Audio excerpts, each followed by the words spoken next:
Here's the thing. Even I've done every drug known to man, theoretically. I've partied my whole life.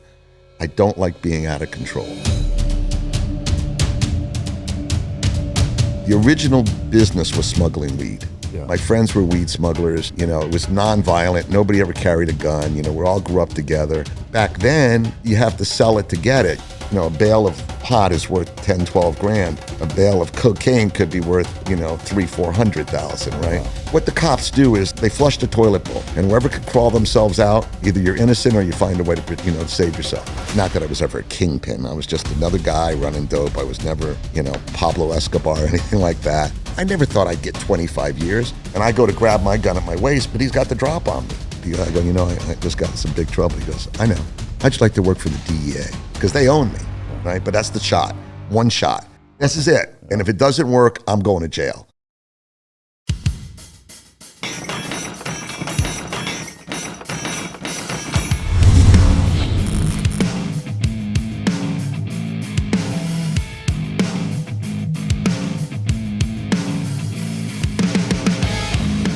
Ladies and gentlemen, as always, it's both an honor and a pleasure to welcome my next guest to the podcast. He is a drug smuggler turned DEA operative. We're going to dive all the way into that. He's the author of One Step Over the Line, Confessions of a Marijuana Mercenary. Ladies and gentlemen, welcome to the stage, Ken Behr. Thanks, man. Thanks for having me. Thanks for coming. I know we've been trying to get this in the works for a bit, and just really appreciate you taking the time. I know you're a busy guy and you got a lot of things going on, but I'm fascinated by your story. I know the listeners will be too, especially you've been on some other big shows, and you know, kind of that dichotomy of being on both sides of the drug smuggling trade is pretty fascinating. And so just the insight that you can provide is something I know we're all looking forward to. What's the last full book that you've read? The last book I read actually was another smuggler's book. It's by a friend of mine, Tommy Powell. It's called Reefer. And he got into smuggling out of Colombia in like the late 60s before most of my friends got into it in the early mid 70s. So he was one of the first guys. So I read that, and I also listened to some audiobooks. I'm listening to a couple, and I'm in the middle of reading Malcolm Gladwell. I read a lot of Malcolm Gladwell. I don't know if you know. He does a lot of books on human interest and study, so I'm really into the human psyche. Yeah. But the funny thing is, the last full book I read was about drug smuggling. Yeah, that's strange, awesome. But like, do you compare and contrast it to your book, or do you look at some of the methods and think, holy shit, why didn't I think of that? Or like, what's the takeaway from it? No, actually, it's so funny because some of the pages in his book we could have intertwined them. Like, he talks about his flying around on a Learjet, and there's a story in my book where we're going to do a 300 kilo smuggle 300 kilos of cocaine, out of Colombia, and I'm with my guy in a hotel room, and he lights up a joint, and right then I know the Colombian guy's not going to do it because they look at marijuana as, you know, loco and not, you know, unsophisticated. And he talks about the same thing about how the Colombians, if you smoke marijuana or grass around them, they do. So it's interesting. There's a lot of little similar nuances. Yeah. If time travel were possible, where would you go and why? Or when? Well, I always loved being a cowboy. I grew up on a farm in New Jersey. Which sounds weird, but I know most of New Jersey is not the city. Well, it is the Garden State, but you wouldn't know that, right? Yeah. And I always said when I grew up I wanted to be a cowboy, a secret agent, or a race car driver. So I've done all three. But probably go back to the Old West, Yeah. Would you be, which side of the law would you be on? I'd be an Indian, man. I want to be really on the wrong side of the law. It's funny, when I used to watch Westerns as a kid, I'd always go, God, the Indians are getting such a raw deal, but they're really good with these arrows. Yeah. You know, they just hit a guy 3 times with 3 arrows. Yeah. You know? Well, it's such a cool way of life, too. I mean, it sounds good sitting here in a fucking building with coffee delivered to the front door. Exactly. You know, for sure there'd be, you know, some rude awakenings, I think, living that way. But what a pure way to live. You know, it's just to me there's a a very romantic component to that. There is. The one thing I always think is after 12 hours on a horse, that's why you have to go in a bar and drink a few scotches. You're probably pretty mean after all that. Yeah, no doubt. Do you have a favorite quote? I've got a few quotes. I've even made up a few of my own, but the one I like the most is Oscar Wilde's, "Be yourself, everybody else is taken." Yeah, that's good. His other one I like is, which I relate to, and I'm paraphrasing, is every saint has a past, every sinner a future. So I had to hang on to that one too. Probably saying that over and over. Yeah, exactly. There's hope for me in the end. Do you carry? Can you carry? Or No, I had my record expunged, and I was talking to my DEA handler. I'm still friends with the two arresting officers. Most of my drug guys aren't. We're not. They kind of. Yeah. But I'm still real fond of you. Nah, but I'm still friends with the my DEA operative handler, and he said, "Yeah, you better not." And somebody else said you could go down and see if they give you a gun. Like just go to Shoot Straight and see if they give you one. But would that come up in a background check? I don't know, but I know that. Listen, man, I live in Florida. I don't need it's kind of a strange thing because they have an open carry law, I think, or I forgot the law's relaxed in Florida. But I can't carry. If I did, when I did have a gun, I had a Walther PPK. Straight out of James Bond. That's why I got it. Yeah. 380 PPK. Yeah. Didn't play with it. Didn't do any ramping or trigger dick or anything like that. Just loved that gun. Yeah, that's awesome. Hey guys, I wanted to take a minute to tell you about the Mic Drop Patreon, where you can get the real mic drop experience the way it's meant to be seen. You get completely uncensored, unfiltered, and uncut episodes with nothing held back, just raw, real conversations directly from me to you, without YouTube censorship. Plus, you'll see it days before anyone else, with early premieres and exclusive bonus content that you won't find anywhere else. You get behind-the-scenes access to the show, including pre- and post-show footage, with me and the guest both in studio and on location, depending on what the guest is into and what we have going on. On top of that, we've got tons of Patreon-only perks, mic drop swag, access to exclusive merch, and the chance to submit your questions to be asked at the end of every episode. You'll also get a sneak peek at our upcoming guests, so you'll know who's in the studio weeks before anyone else. We're constantly releasing new features and dropping new content based on what you want to see. For our top-tier members, you get the same mic drop challenge coin that all of my guests receive from the upcoming show, which will never, ever be for sale.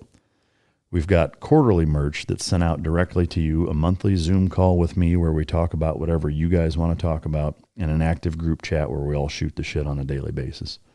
All of that for just a few bucks a month to support the show. Right now, we're also offering a 10% discount off an annual subscription, which means that you get more than a free month. I want to say thank you to everyone who has already signed up. Your support means that we get to keep bringing you the content that you love. So if you haven't yet, hit the link in the description or go to patreon.com/micdrop and join the team. I'll see you guys in there. Thank you. Since the Civil War, dogs have stood alongside our military, proving to be indispensable partners. Our military prioritized ensuring proper canine nutrition for optimal performance, recognizing its vital role in mission success. Team Dog embodies that standard, offering science-based, customizable meal plans tailored to your dog's unique needs. Developed by a former Navy SEAL and canine trainer, Team Dog Food ensures the highest quality nutrition for our canine companions. Improve your dog's well-being. Be your dog's hero with Team Dog. Do you have a morning routine? What time do you get up, and what do the first 3 hours look like? So I get up usually with the crack of dawn. I actually just let the sun wake me. Wifey brings me a cup of coffee. I go outside, get stoned, and I start my morning. Going on the computer, checking my emails, looking at. I'm in the car business. I basically sell commercial trucks. Like box trucks, dump trucks, flatbeds. Do you have any Mafia customers? Not for the trucks, but over the years. Over the years, I've had some interesting characters. Yeah.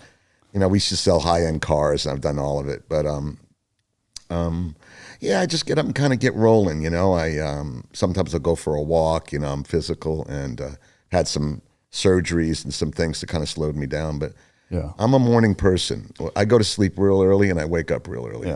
Yeah. You mentioned you get high first things. I'm assuming you smoke weed then? Yeah. Is there a reason for the preference on smoking and not doing like vape pens or gummies or shit like that? You know, the gummies get me. I do have I have some of those, but they get me really high. Really? And here's the thing.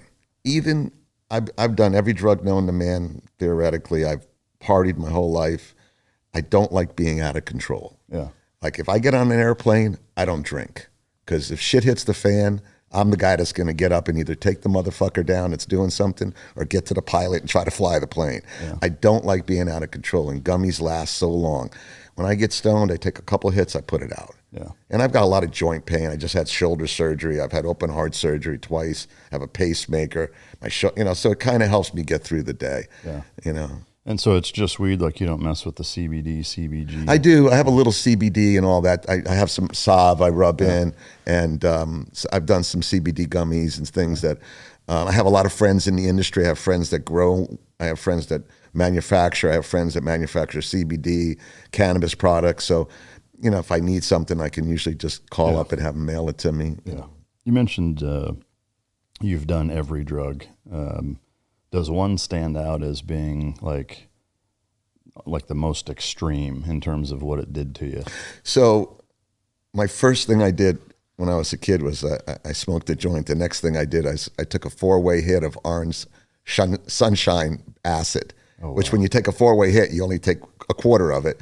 And the whole thing's only the size of a Lucky Charm. Yeah, and if smaller. And you're out of it for like 8 hours. So again, those are things that over the years, over the 55 years, whatever it is, I've been getting high and living this life.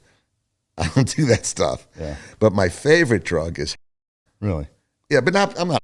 I've done it a few times, but I just like that down, out, chill. Yeah. Yeah. So you get more of a down, out, chill. I mean, it seems like. I've never tried it, but I mean, I assume it's similar to any type of opioid pain medication. It's just an opioid. But I mean, to me, like I had an elbow surgery 5 years ago, and I think it was Percocet afterwards. For me, it was like this euphoria feeling more than it was like being relaxed. It was like everything's perfect, but it was like this wave of euphoria washed over my body, and like immediately I was like, holy shit. I mean, I had never taken anything like that until I was over 40. Yeah. So for me, it was just like, holy shit. Like I can see why people that have absolutely no willpower, or if they have, an addictive personality or some sort of genetic predisposition to having, substance problems, why they have an issue with this, because it's like the second it starts to wear off, you're like, well, I want fucking more of that. Exactly. Now for me, it was my elbow was fucking killing me, and it was like, it's only been 2.5 hours. Fuck, I got to wait another hour and a half. But with like for you, it's more of a chill out kind of feeling. Well, yeah, I like opioids, like this, like you're saying, like I just had my shoulder replaced, and I've been on opioids over the years just for my body pain. But again, like the guy gives me 30 a month, I take about 18.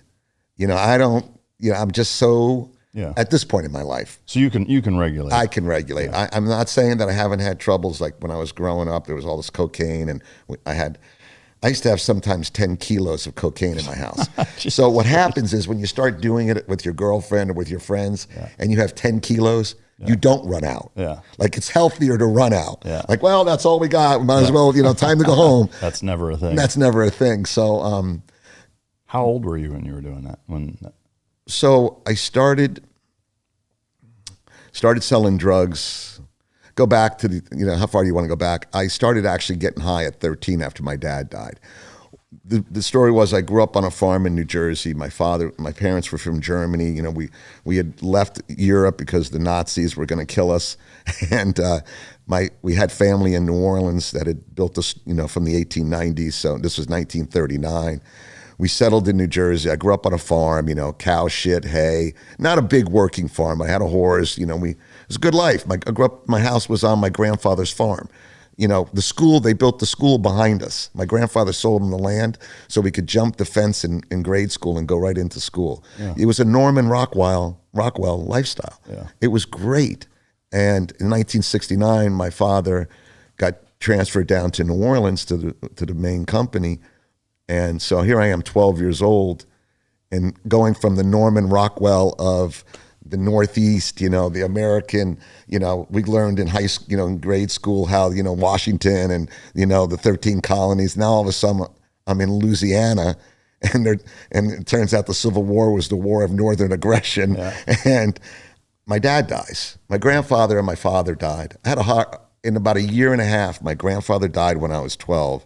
My dad died when I was 13. And then the house burned down. Wow. So we did all right. I mean, we lived in a hotel. They rebuilt it. We're resilient as humans. You've been to war. You say, how do people survive? They just get up. You watch these pictures of people in Gaza or in Lebanon, and their entire apartment building is blown up next to them. Yeah. And how do they get up and put clothes on and walk outside? Because we're resilient. Yeah. Well, what other choice do you have? You got no choice. Like being arrested, how do you walk out into the jail? Hey, you can't hide underneath your bunk. Yeah. So anyway, I started doing drugs at 13, and back then, you have to sell it to get it. People have to understand. That's one of the reasons I wrote the book, is to people understand is how the beginning guys, what had to happen so that people can walk into a dispensary today and just get some marijuana, and it's pretty much legal in 39 states. So by 16, though, we had moved. My mother decided to move us from New Orleans to Hollywood, Florida, to get us away from the drugs and the crime, which was 1973, and that was the beginning of the drug explosion. Yeah. So especially in Florida. Yeah. Well, what people don't understand is Colombia is the closest South American country to Florida. It's 1,500 miles. So if you got a plane with a couple bladder tanks or some wing tanks, or a sailboat, Colombia's not that far away. Yeah. So I started selling drugs in earnest when we were 16. I was 16. My brother was about 14. We moved to Hollywood, and we just started buying just to get high, but we'd buy maybe a quarter ounce of blow and sell it in little pieces and keep a little for ourselves, or we'd buy a half a pound of weed, and it just started getting bigger. Where were you buying it from? Just everybody there in Florida in 1970s, everybody was selling drugs, My mom one time found 4 pounds of weed in the house and flushed it all down the toilet. I suppose she didn't clog the fucking thing. She did. I said, Mom, I said, why don't you just go to the dumpster? She goes, it was a lot of work. I said, So then I said, hey, Mom, why don't you we're here, we're selling, because I didn't have a dad, right? She's working every day. I said, we're selling drugs out of the house. You know it. Why don't we just cut you in for a piece of the action? She's like, no way. Did it seem like she thought about it? No. Right away, she was going to, no. Yeah. She might have thought of cutting my nuts off, but she wasn't thinking about taking any money. Taking a couple steps back, just from a childhood standpoint, it sounds like losing your dad at that age was pretty traumatic. Did you have a really close relationship with him? Yeah, and my grandfather. I mean, every day I'd stay on the farm. My grandfather gave me, at one point when I was a little kid, he had a coffee can full of bent nails and a little hammer, and my job was to straighten the nails. Oh, wow. And go put the fence back together. I mean, we go in the cow truck. I was really close to both. My dad worked a lot. It's hard to see him. He worked 5 days a week, and he had a business he went to 3 nights a week. And what did he do? So he was for the department store in New Orleans that my other side of the family owned. He was a buyer in New York City, and then we had a little clothing store. We grew up in a little farm town. We had a little clothing store. It was called the Three Bears, and then they changed it to the Bears when I came along because my older brother was 3. Now I was 4, but. And he was just a simple man, he worked hard, and he died at 48. Wow. Yeah, he worked hard, and was it a heart attack? Yeah. Yeah, that's rough. Did you? And you had just the one brother? No, I have an older brother who's very straight-laced. He's a lawyer. He's accomplished, and I have my younger brother who I kind of raised. Yeah. So he came along with me. Yeah. And but he's very successful and very straight-laced now. Yeah. So when your dad died, you kind of turned to drugs for the first time. Yeah. You said you did marijuana first. Yeah. And then acid. Yeah. Anything else in those first few years, or was it mostly just that? Just the weed, basically. I remember my dad actually pulling me aside before he died because he knew I was, hanging out with different kids growing up. You're going into, that transition. And he asked me if I'd done drugs, and I said no. And he said, please tell me if anybody offers it to you. And we remember in the swimming pool at the house. And I let them down, I guess, in that respect. But no, the one thing I do remember, I was about, in New Orleans, you start to drive at 14 back then. So I'm going, you go to bars. I remember being in a bar and the guy goes, I didn't even know what to order. Yeah. I ordered a tequila sunrise because there was a song. and after about a week of drinking, I turned to a friend of mine older than me. I go, these things are horrible. He goes, well, why do you order it? I go, it's the only drink I know is that song. So some girl did give me a Quaalude back then. I don't know if you know what they are. And she goes, here, eat this. It'll make you do what you want to do. So the next thing I know, I got laid for the first time. At 14? Yeah, I forgot exactly what it is, 15. But yeah, no, just weed mostly. And then when I moved to Florida, the difference in New Orleans is, and back then, they were smoking Mexican weed. It was not really good. We all got stoned. But when you moved to Florida, all of a sudden, I said, even the little stoners knew like the good red, the Colombian weed was just so much better. And so we started really getting into it. And then, cocaine was coming in, and it was, so we, doing that in high school, you just, and there was a lot of Quaaludes running around high school back then. Wow. They don't even make those anymore. Nah, they outlawed them. And I didn't really, again, if people would eat 2, I'd take a half. Yeah. I really ate. I just don't like being out of control. Yeah. I like being stoned. I like being chill, but I don't like being out of control. Yeah. Did you ever consider or try growing your own at that time, or was that? So me and my brother had this one pot plant in our living room. My mother was cool with it. It was in my bedroom. And we tried growing it. We knew nothing about it because, you got to know how to, if it's a female, it'll get you high. If it's a male, it won't. So you can't let it transition. And, I didn't know. Anyhow, we ended up getting so big, we had to move it to like somebody's yard. And then one of our friends knew where we hid it, and they stole it. Oh, wow. So we never got to smoke much of it, but that was our one try. Yeah, that's wild. Yeah. So throughout the entire course of high school, it was just weed and kind of small time stuff. Yeah, weed and exactly. Yeah.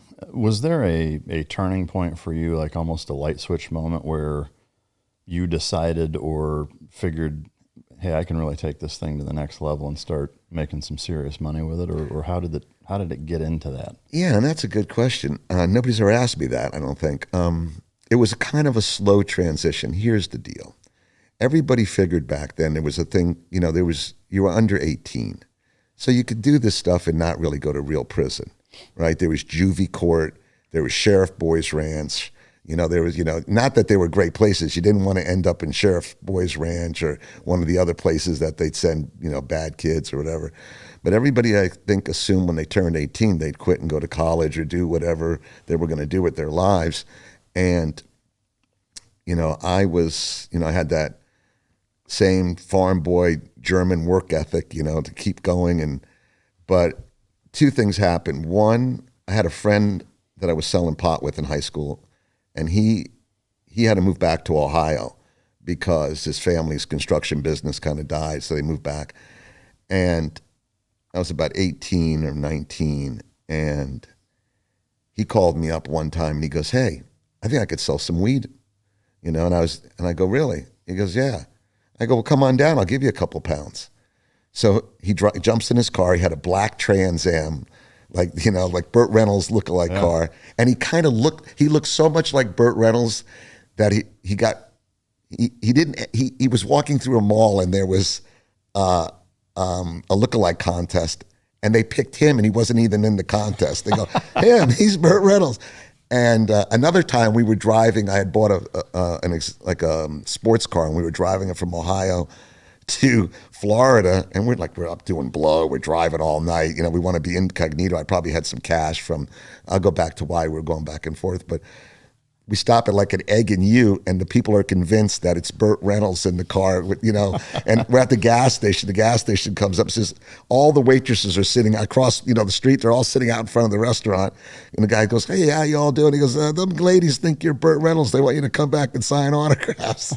That's crazy. But anyway, so what happened was, just to go back to it. So he comes down, he gets the 2 pounds. He drives from Ohio to Fort Lauderdale. It's 19 hours. I've done the drive many times. Gets back in the car with the 2 pounds. He calls me back, and he goes, I sold them. I think I could do it again. He's working at the Ford plant, chaining cars to freaking conveyor belts. So at the same time, a good friend of mine from New Orleans, very wealthy family, a good friend, had come down. He was one of my best friends, and he was a child diabetic, and he was addicted to cocaine, shooting it. And he came from a wealthy family, and you should not be shooting cocaine when you're a diabetic, okay, because cocaine's cut with sugar. So he wasn't doing himself any favors. And he introduces me to a guy who I call my bad dad in the book. If my dad taught me how how good it was to be right, he taught me how good bad could be. Yeah. He was an ex-aluminum siding salesman. He was a lot older than me. He was in his 40s. I was like 18 or 19. And he introduced me, he was a yacht broker, and he introduced me to some big smugglers. So now I'm building, Terry comes back down.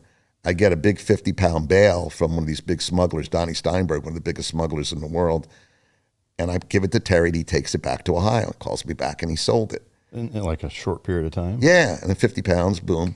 And a bail is, looks like a big suitcase in burlap. We couldn't even get it in the trunk of the car. We're out in front of my house, like shoving it in. I know it was the 70s, but do you remember ballpark what that's worth? Yeah, of course. It was we used to pay between $2.40 and $2.45 a pound.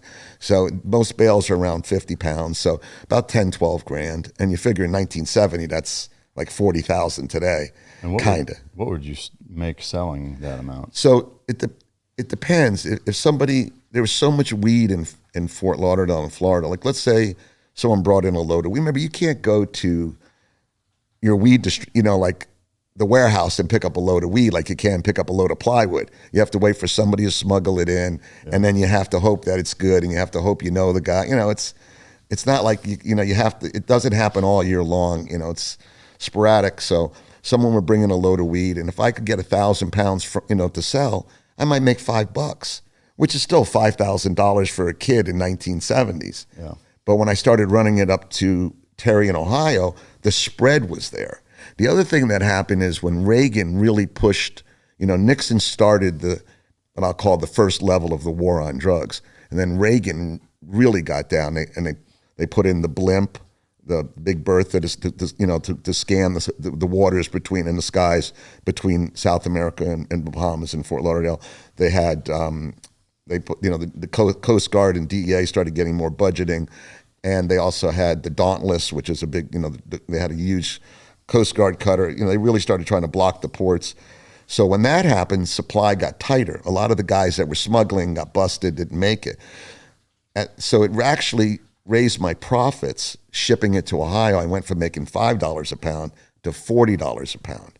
So I'd get 1,000 pounds, which is about 3 car loads. We'd use cars, guys from high school driving it up, all my friends from Hollywood, from the little sleepy little beach town we'd run it up. Usually I'd get like 1,000 pounds, give like $70,000, $80,000 down. This is like as it went built. Everybody knew me, they trusted me. Give them 80 grand, get the $250,000 worth of flour, weed, ship it up to Ohio, sell it, make 40 grand. If I could, 30, 40 grand. And that's what we started. So that business went on for 12 years. Oh, wow. And that's when I finally got busted for the second time, that's what I got charged RICO for. So in these trips, like, is there a ballpark turnaround from when you're putting 80 grand down and making 40? What's the turnaround time on it? It would take, sometimes you take them a couple weeks to sell it, sometimes a little longer, For me, it was gold. I was just, put it up there when he sells it, fly up. Money in the bank. Yeah, and the guys would bring some of the money back down, the cars, and we'd send more up so we'd have them constantly going, or I'd fly up. Hence why I bought a sports car in Ohio, and I was driving it down. We had money in the car, and we were going to Fort Lauderdale, and Burt Reynolds and me. Yeah.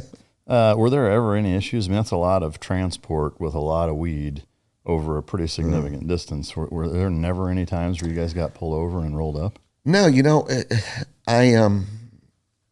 I wasn't always on the road with it. In the end, I just sent the guys. But I always used to say, listen, guys, we're like a wagon wheel with me in the middle, and all the spokes got to be true and tight, or the wheel's going to come off the fucking vehicle. We got to do it right every time. And one time I had a friend of mine's sister was driving a load, and she blew a drive shaft, and she had 300 and something pounds in the trunk. But she was so cute, the cops came up, towed her to a gas station. Oh. They put the drive shaft in, Another time, there's a guy in the book I call Dude Bob, and he's still working today, 50 years later, still moving flour. And he used to drive a 240 Volvo, the old, and he got and he had a long hair, a tie-dye shirt and a Grateful Dead sticker in the back window. He got pulled over twice, loaded, and never got busted. Oh. And in the book, I tell the story. He has, the Ithaca fish, the fish, the Christian fish symbol on the trunk. Yeah. So I guess cops pulled up, the light came down from God and said, this kid's, he's just a hippie Christian. Yeah, exactly. Yeah. Let him go. Yeah. Let this one go. Would you kind of coach your drivers before their first times? Be like, hey, do this speed limit. Like, what makes a good driver? In your words, doing it right. Like, what all entails? We always. I mean, I had the same. Most of the time, I had the same guys. But whenever we brought somebody new in, we always, listen. Stay with traffic, pull over, get a room if you need it. Because these guys want to drive straight through, get money, and go party. And we used to give them $1,000 a run, and I think also a few bucks. So they figured if they didn't get the hotel room, they could pocket the per diem. Yeah. But you just try to tell them, listen. They most of the guys that work with me, when you're young, when you're 19 or 20, you learn quick. And they just never got in trouble. They did good. When you're bringing people in, or even the first few guys, and anytime you brought somebody new in, you see a lot of like movie pop culture about the kind of vetting process of how I'm going to make sure that this dude's legit and whatever. Like, was there ever strong arming or shit like that? Like, how did you make sure that this person is worth a shit? They're all friends from high school. A lot of these guys were driving for other people before they were even driving for. I mean, we all just, you grow up in this. I can't, it's hard for people to understand now, but we all grew up in it. I mean, by the time you're a kid, keep your mouth shut. If you get busted, don't say a word. Wait for your lawyer. It was just part of our lexicon of our lives. It was our culture. So hopefully this isn't a stretch, but hearing you describe it, it makes me think of the movie Dazed and Confused. Like, was it a crew of kids like that just stuck together and ended up fucking moving stuff? Well, yeah, it was. I don't know about relating it to the movie. I kind of remember the movie, just a bunch of Stone Beach guys, but it kind of was. It was kind of, it was just guys that all hung out. We went to high school together. We did everything together, even as we got more sophisticated, we would go on our boats together. We were just all friends. Yeah. As one of my friends said, he goes, we're all part of the glove. Yeah. You keep in the glove, keep the people you're close to know. Don't go out and reach out to new people to find new connections or to bring new people in. Try not to do that. Even dating, it was difficult, right? How am I going to go on a date? I remember one time I brought my dog. I had a killer Rottweiler, beautiful dog, and I bring him to the vet, and the vet's cute, and I guess she was hitting on me. I'm oblivious half the time, and. And I come out, and the lady that checks me out kind of like, hey, and I'm thinking, I can't date a vet, I'm a drug dealer. We had about 1,000 pounds in a stash house one time, me and my friend Big Jeff, 1,200 pounds we had unloaded from somebody else, just doing an unload. And I driving down this little road in Florida, it's an old, small road, and I see a girl from high school hitchhiking. So I pick her up. So I bring her back to the house. I got a free girl, I know her, and she's, and my friend Big Jeff goes, what are you doing? We have 1,200 pounds bales all over the living room. I go, oh, she's a Hollywood chick. She's cool. She walks in, she goes, oh, you guys got a load, huh? We're sitting there smoking a joint, drinking a beer on top of a bale, I'm trying to get to second base, Yeah. Man, so I guess that, again, just kind of my only idea of how all that works is shit that you see in the movies, having never really been around that. So it seems much less dramatic, and or it makes it seem like Hollywood kind of overplays the vetting process and the people fucking each other over. And I mean, it sounds like your crew at least was pretty solid. Well, we were, but I've also been tied up, armed, robbed. I've had guns put to my head. This is during that 12-year period. Well, the 20 years that I did it. Okay. Yeah. So during that 12 years that you're just moving weed, Well, I was moving coke too. okay, from all the same. No, so I sold the coke. We were running some blow up to Ohio, and my partner, who's my best friend at the time, he had kids and a wife, and he's like, you know what, Kenny, I just don't want to, it's not good for my family. I don't need all this blow here, because we were doing it because he could, a small amount, like a kilo, So one of the things you don't do is you don't put two different drugs in the same car. So let's say the guy gets pulled over and he gets caught and they find a kilo of coke and 300 pounds of weed. Well, here's what's going to happen. The process is going to go, here's your choice. You cop to the weed and we'll drop the coke. Or, so it's going to be leverage. So we were doing it a little bit, putting like an extra kilo, like we'd maybe put a kilo. We used to actually put a kilo of coke in a tire, right? And then drive it up with not the tire on the spare, the tires on the road, because they knew that trick. They'll come up to your spare and they'll check it. And what we did was we put an inner tube in it so that if they tried to hit the air and see if the dog would smell coke or something, the coke was actually, the tire would normally have an inner tube. We would rig it. And then we started doing it where we put the coke actually in the tire on the car. And just, it's like, I hope it makes like it. a motherfucker. Yeah. So, but in the end, we didn't do that, and he didn't want to do it anymore. But I still sold a shit ton of blow, but not up there. So not up in Ohio. No. Yeah. So for that initial 12-year period, it was primarily moving a ton of weed from Florida to Ohio and coke kind of intermittently. Oh yeah. So I would, like I said, we tried a little bit of blow up there. He was selling it, but he just said, Kenny, it's just not good for my family to have it here. He's getting too high. His wife's, he said, I'd rather go out and buy a couple grams if I need it. Yeah. And I was 10 with that, So were you just moving it kind of locally in Florida, or the coke? Yeah. Yeah. So listen, so the one thing that I'll say that probably relates a little bit to the movies is when you're a street guy or you're a hustler, you're always hustling, right? I could be selling, half a kilo of coke or 10 kilos of coke or selling some weed locally. There was no, if we could put a deal together on it, you did. You're always trying to make money, like little ants run. Imagine a whole little farm of ants in, Fort Lauderdale, Miami. But what happened was the original business was smuggling weed. Yeah. My friends were weed smugglers. It was nonviolent. Nobody ever carried a gun. We all grew up together. And as they cracked down on the weed, and weeds, a bale of pot is worth 10, 12 grand. A bale of cocaine could be worth, 300,000-400,000, right? Wow. It's 50 pounds of coke at 30,000 a kilo. It's like $600,000. So they started figuring out it's better, and coke goes faster, right? You don't smoke an ounce of weed in a night. You can do a lot of coke with three of your friends, if they stay up all night and doing it. So it became a bigger business. So it infiltrated. It kind of destroyed our little fun thing. Then all of a sudden you see the movies like where there's, Scarface and, machine gunning in the streets, the Colombians killing the Cubans killing the Colombians.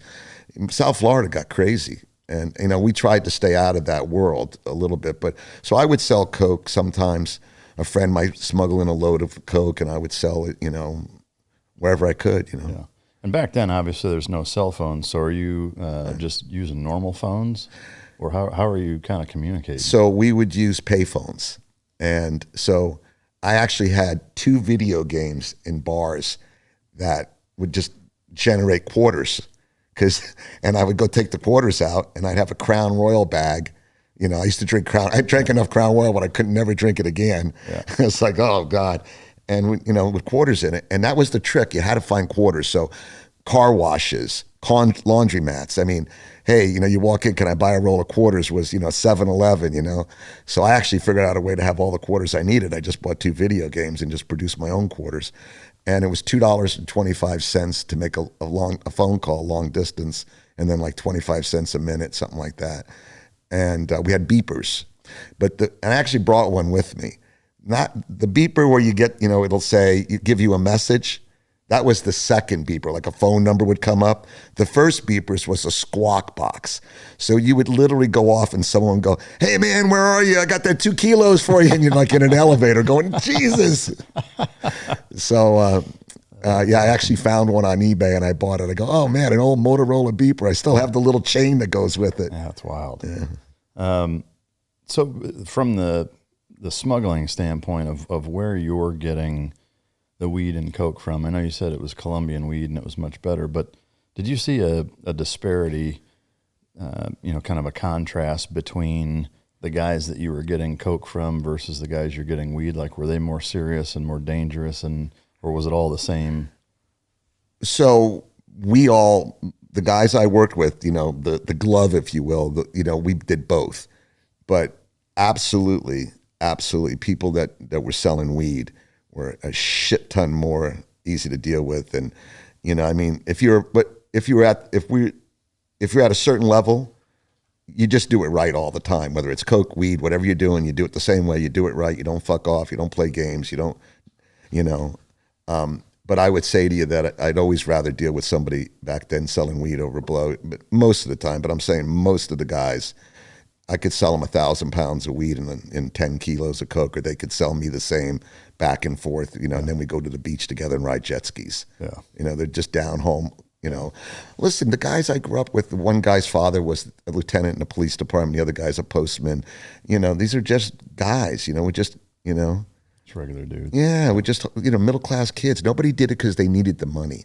They did it because we probably didn't know any better. It just landed at our feet. Yeah. It was like being in Palo Alto at the same time, or San Francisco gold rush, Am I a miner? Well, if there's gold in them there hills, I am, Yeah. I guess, the crew that you were running it with, I get that, but I guess, the guys that you're actually buying from, did it seem like the coke guys were more of the Scarface, Pablo Escobar kind of guy? Not really. They're out there. But like I said, my one friend, I had a friend, Bob Silverbullet, and he was another guy that was one of my mentors. He was a pilot, he was a boat captain, he was older than me, and he was, I don't have to tell you, military, that was him. There's no fucking excuses. He goes, I don't want to ever hear an excuse. You're told to do something, you get your job done. He was no, and he was a mentor of mine. He lived next door to me. So I had to leave for Jamaica. I'll give you this example. I had to leave for Jamaica one time because I got tied up in a cocaine bust in Louisiana with my good friend, Frankie, that I'd grown up with. I had nothing to do with it. But my name came up in federal court. He got busted. It's a shame. He got busted with like 3 grams of coke. And his father was a big name guy, powerful family. So they wanted to go after the name. So they said, hey, I'll take the grams, but can you get me a couple ounces of coke? And he says yes. So now he's jammed up for 3 ounces. All you have to do is talk about it. So he rats me out. So Sandy, my bad dad, says, hey, you better leave the country, go to Jamaica. It's in the book. There's some other intertwining things. So that was my first smuggling trip, just to go back. We smuggled. I was down there for like 7 months on the run. Bob Silverbullet and Big Jeff come down. These are 2 of my guys that we did a lot of stuff with. And we ended up smuggling out 600 pounds of Jamaican weed. So that was my first, I was about 19, maybe 20, my first smuggling trip. Wow. But conversely, another time, Bob called me up years later and goes, hey, I just smuggled 20 kilos of coke in. I have them in a warehouse in D.C. You want it? Because that's where he was from. He goes, you want to sell them? He had 2 warehouses, one with the coke, one with the money drop. So I, have my drivers or my clients, meet me in D.C., or I'd ship it out with one of my drivers and I'd fly up there. So it was just the same guy. It's the same guy that I did the weed did the coke. The guy that ratted you out in Louisiana. Ohio.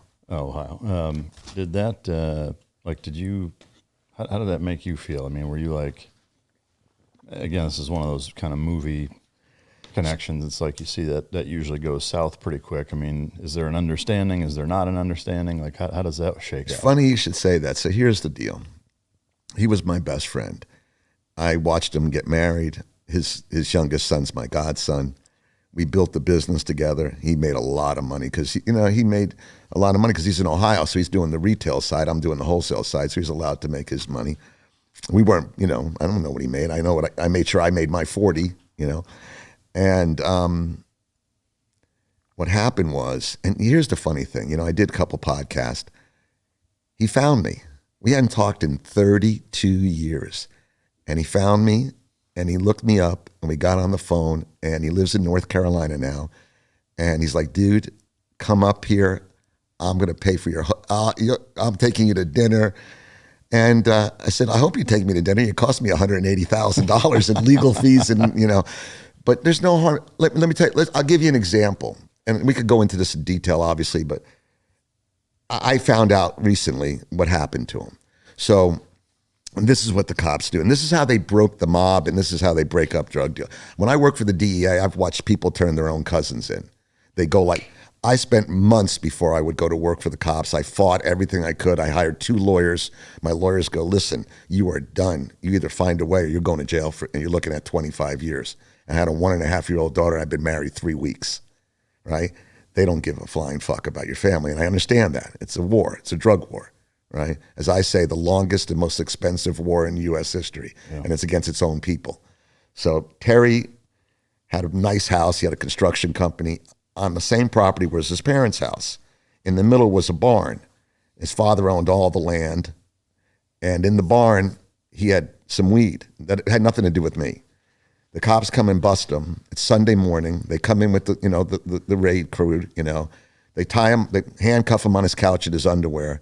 And the prosecutor in Ohio, this guy, Michael Rosenbaum, was a motherfucker. He was, as the cop said to me, hey, they're even afraid of him.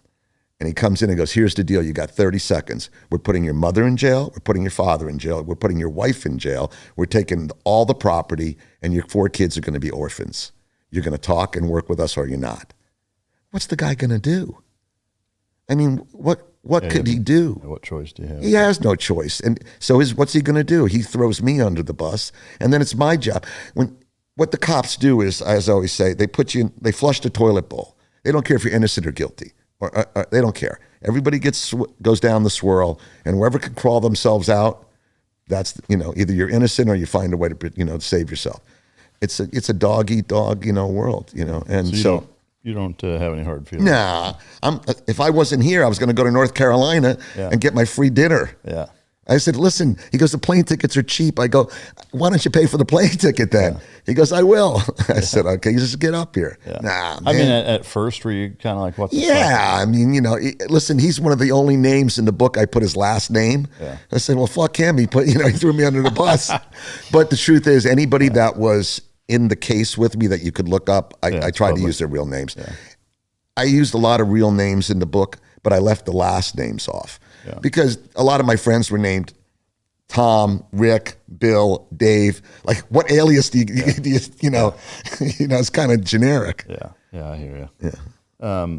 So from the time that you started moving it at a higher level and not just, you know, dime bags here and there around town, until you got busted to that point where you had to basically go work for the DEA, how many years was that total? So it was, I started, let's say so I started selling drugs in 73, but not really.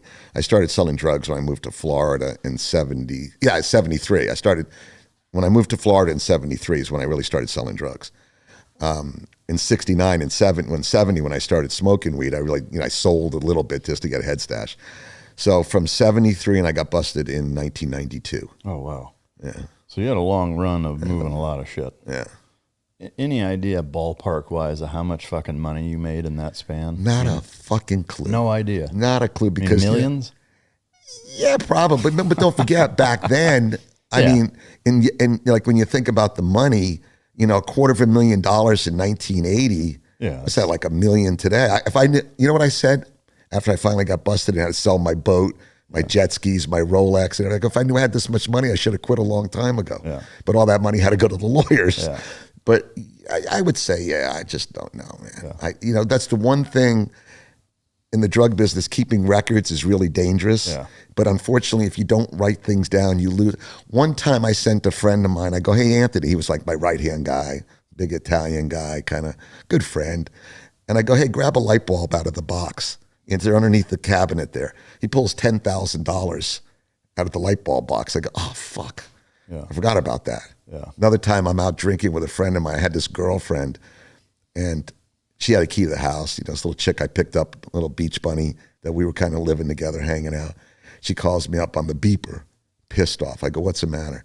She goes, there's $80,000 in a garbage bag in the closet. What are you crazy? I mean, not hidden, just laying in the closet. You know, like she's pissed off because I'm putting her in jeopardy. You know, like, what are you leaving this here for? I mean, like, did the thought never occur to have like a relatively secure, a safe, a buried, you know, some central location where you just keep everything where it's hidden and a little more secure than that? So in my townhouse, I had this townhouse I bought. I bought it from a friend of mine's dad, my first house. I was a kid. I was 24, I think. We went to the lawyer's office, and I didn't have credit or anything, so I throw down $25,000 cash. He pulls out a gun that looks like Yosemite Sam. I mean, it's like a 44 pistol with a barrel about this long, and that's the deal we did. So I bought my first house. It was $90,000, but he financed me because I was a drug dealer. I didn't have any credit, and I had built a safe underneath. I built an addition, and I had a wet bar and a pool table. You know, I had drug money. And I took one of the video games, had it on the bar, you know, from the water thing. And I had a secret safe underneath there. Then on the soffit above the bar, I actually could have brought it. I had a little piece of wire, and you could just stick it right in between the two little pieces of wood and pull it down. And that flap would fall down, and you could put whatever you wanted. I mean, you could hold, it'd be hard to get it all in there, but you could hold a couple 100 pounds in there, at least about 20, 30 kilos of coke.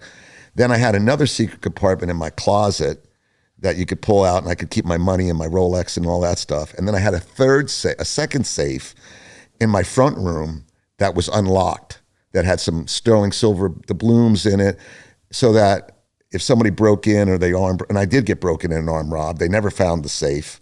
They never found the 2 kilos I had hidden in the soffit. It was like a fake, like a decoy safe. I had one secret compartment that was I could never get into it. I just gave up. So this was not at first. This was 24. Like you'd been doing it for a few years. Yeah, when I finally built my townhouse and I built the addition. But so then you kept it a little more. Yeah, well, even that, that was the same townhouse. I still left the $80,000 in the closet. Yeah. It's not like I didn't have the safe. Yeah. It's not like I didn't have I just left it in the closet. I could have put it anywhere. Is that just because there's so much of it? Yeah. You're just like careless with it? Yeah. Going out drinking. Yeah. Fuck it. I just threw the bag in the closet and went out partying. Yeah. Did you ever put any money in the bank? Yeah, I set up little, fake businesses and had money running through them. And I had an American Express card, and I had to launder some of it. Yeah, clean it up a little bit. I also my dad had died. I had a little money in inheritance, so I was able to, when I went auto racing, people would say, "So what do you do?" I go, "Well, I'm, inheritance, because I used to spend $5,000-6,000 a weekend in the '80s going auto racing." Yeah. And I thought I had them all fooled, and I wonder why they kept thinking I was giving them stacks of cash.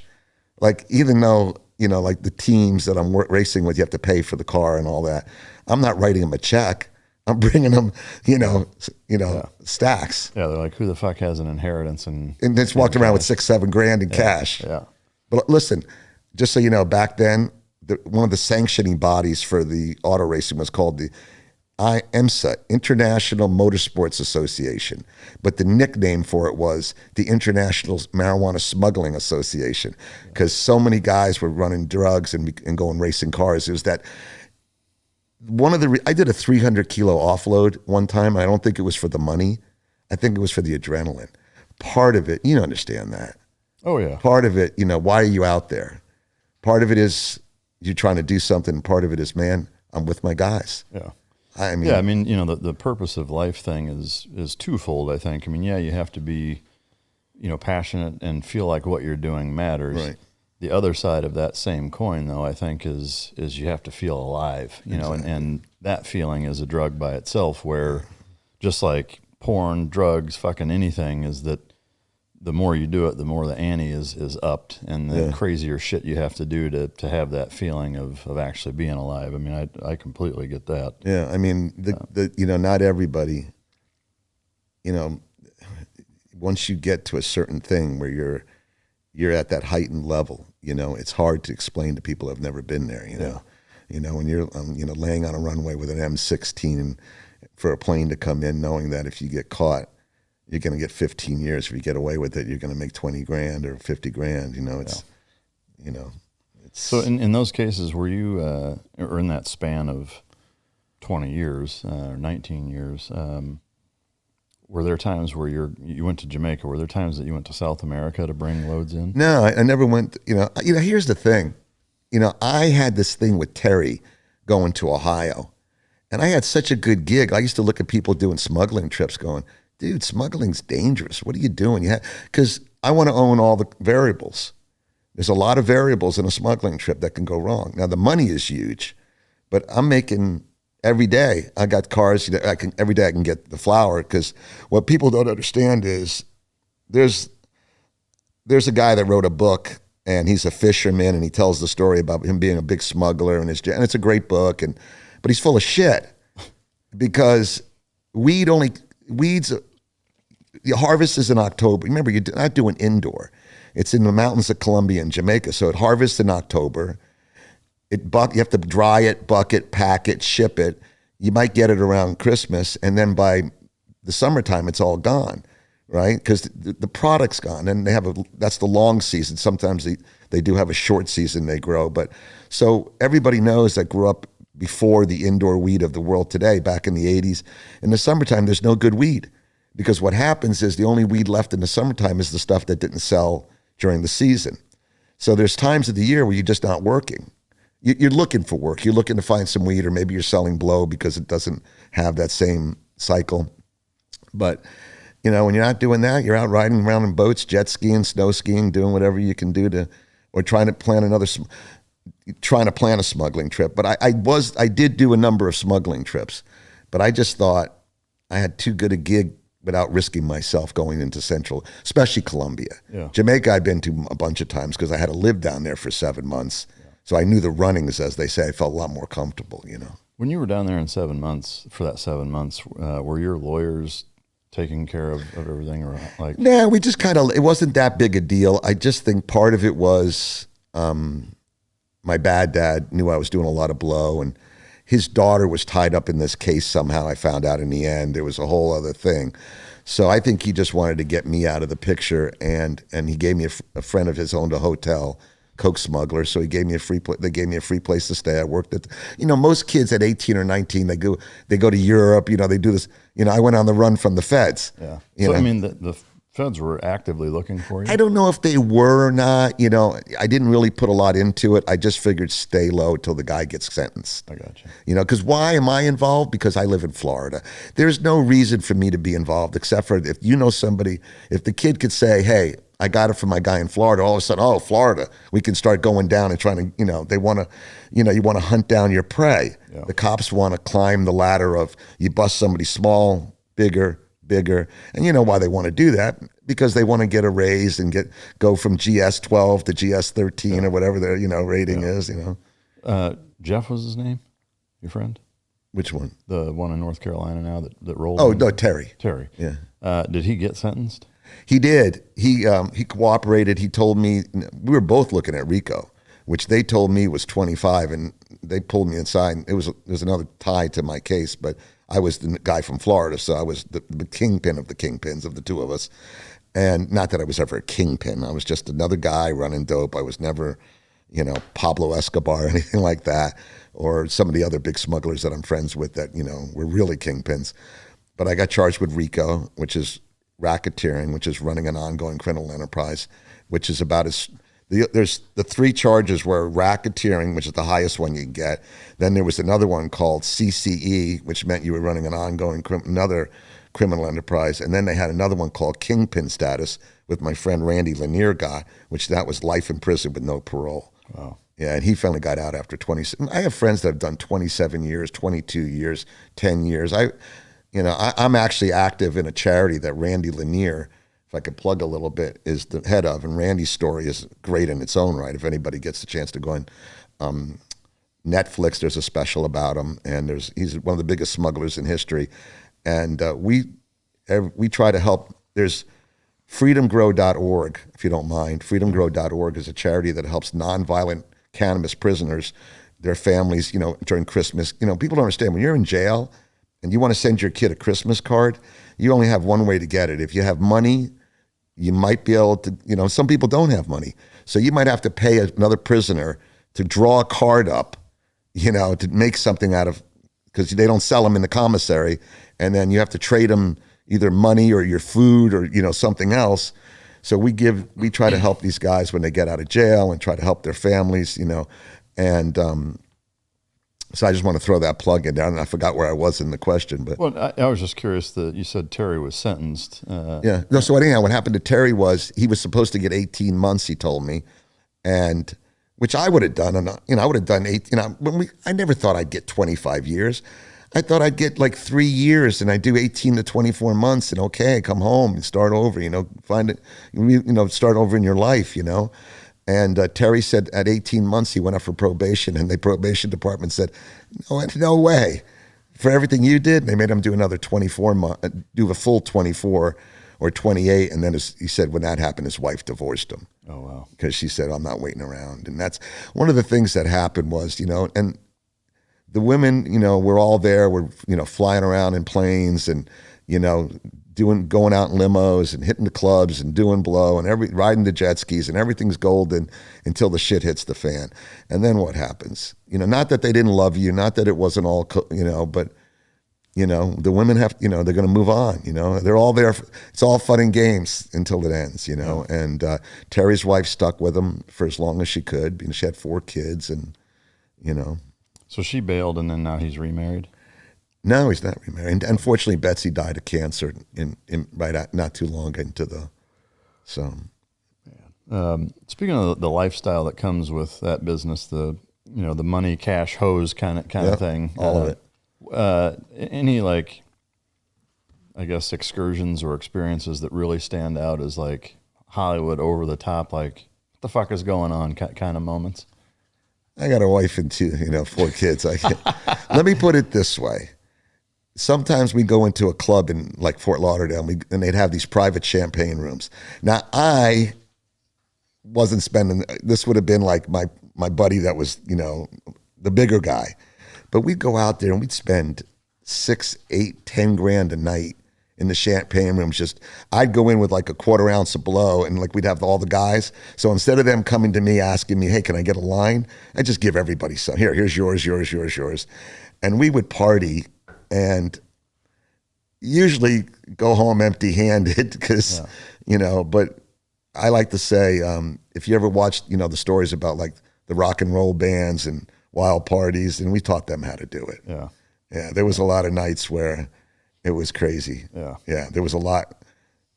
Honey, I'm not going to say a word. It never happened, and I'm a virgin. Yeah, I can imagine. That's believable. Yeah.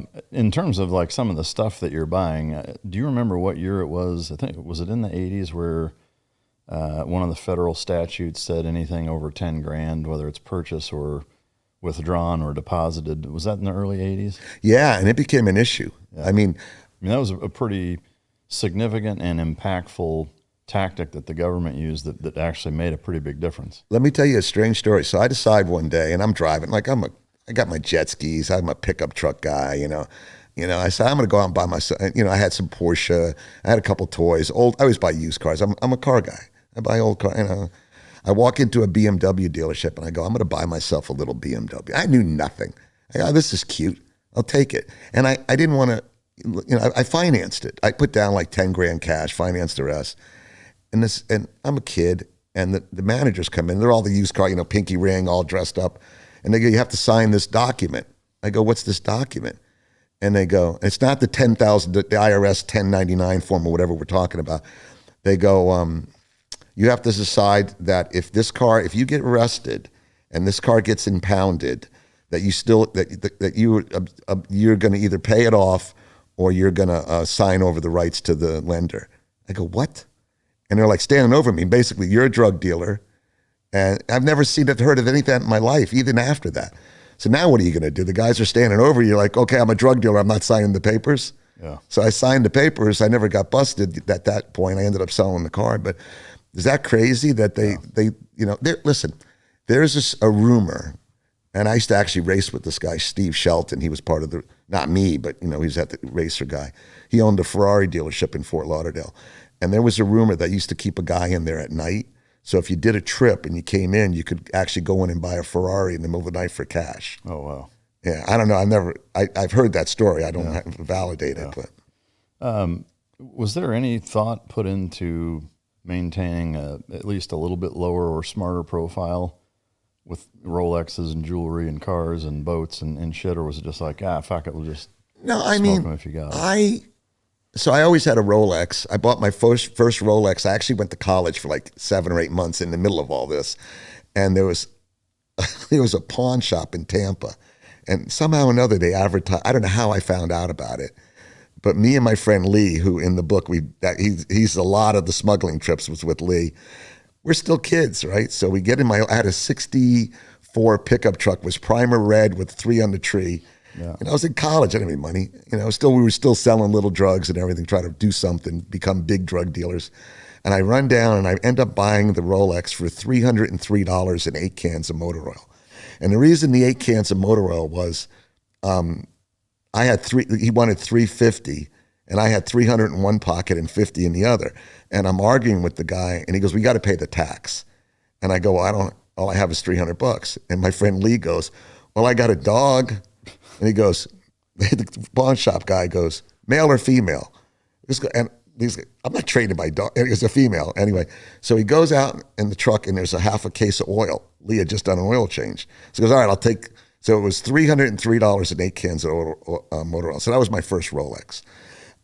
Since then, I've had about 10 of them, maybe more. But I really wasn't like that guy. I mean, I had jet skis. I had a couple boats here and there, but I just kept I thought I was keeping a pretty low profile. I had friends of mine that, they go out at night, the girlfriend's dripping in gold Rolexes and jewelry and, I'm a farm boy. Yeah. I'm not some of them played up that lifestyle. Oh yeah. Oh yeah. And they got home invaded and robbed and, robbed of all the jewelry. And then I was next. They shot it and they almost killed them guys. And, we hired a hit team to kill them. Really? It's a whole nother story. I'd love to hear about that. Well, you can. There's a lot of stories here. Yeah, let's hear it. Yeah. So what happened was, my friend Bobby and Kita, and Bobby and I moved a lot of drugs together, and he made a lot of money. He had a beautiful custom-made boat. He was a body shop guy. He built a beautiful 911 Porsches. Like he'd take a regular car, wide body it out. I mean, he was doing really well. He was making a lot of money, and he bought a house on the water. He was making a lot of bank, and he bought a lot of bling. So he ends up. Actually, I think he befriended a guy that owned a car wash, and he was going over there buying quarters. If you ever see the movie Made in America, the Tom Hanks movie, at the very end when he's running from the payphone to payphone with a bag of Crown Royal, bag full of quarters, that sets off my PTSD. Yeah. Like I'm in the movie theater and I'm watching that, and when I came out in the parking lot, I'm shaking. I'm trying to take a leak in the bathroom, and it's fucking. Yeah. And my wife has got all the understanding in the world. She looks at me, she goes, hey, ain't nobody got no time for this shit. Snap out of it. That's how my wife cures me of PTSD. Yeah. I ain't got no time for your crap. Yeah. And so anyway, the guy that sells them the quarters, that owns the coin laundry in the gas station, puts them on to these Italian kids. So they go in there and they dress up like cops and they rob them. And they take the Rolexes. They're looking for the bling. And then they find out about me. So now they're, and we know, and so it's small town Hollywood. It's a small town. Everybody starts to know. So in my townhouse, back in the day, there used to be a phone in the kitchen with the long cord, and a little closet I had with my phone book and my little pen. And I had a sticky board and I had their names, Jay Riccitelli, Scott Riccitelli, and this other guy. And I'd written on a piece of paper. We were starting to figure out, because they had robbed Bobby and Kita, they had robbed somebody else. We're starting to feel like who these guys are. They weren't the only home invasion team. In the book, I talk about guys that go around cutting people's throats. But these guys, a little more. So I'm getting ready. I started a business, like a front. And, they went into Bobby and Kita's house.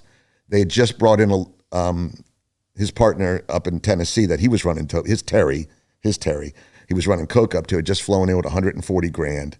Bobby had it buried in the safe. And on top of the safe, he had all these bottles of Lafitte Rothschild and cases of wine, expensive wine. And of course, these idiots don't understand the wine's worth thousands and thousands. And what are they going to do? Walk out the house with cases of wine? They're dressed up like cops. It's dawn. They're banging on the door. And remember, when you're a home invasion team, time is my friend. The longer it gets that you're in my house, the more dangerous somebody's going to come by. The neighbors are going to check. So I know the longer I can buy time, the sooner they're going to leave, right? They're not going to move in. So Bobby and Keita got robbed. They tell me about it. I'm nervous now, so I'm actually packing my 380. I never packed a gun. I've got it in my waistband. I'm walking out the front door. I look out my peephole. I don't see anything. I go, shit, I need a roll of toilet paper for the warehouse. We're starting a little company. We're going to make fiberglass products.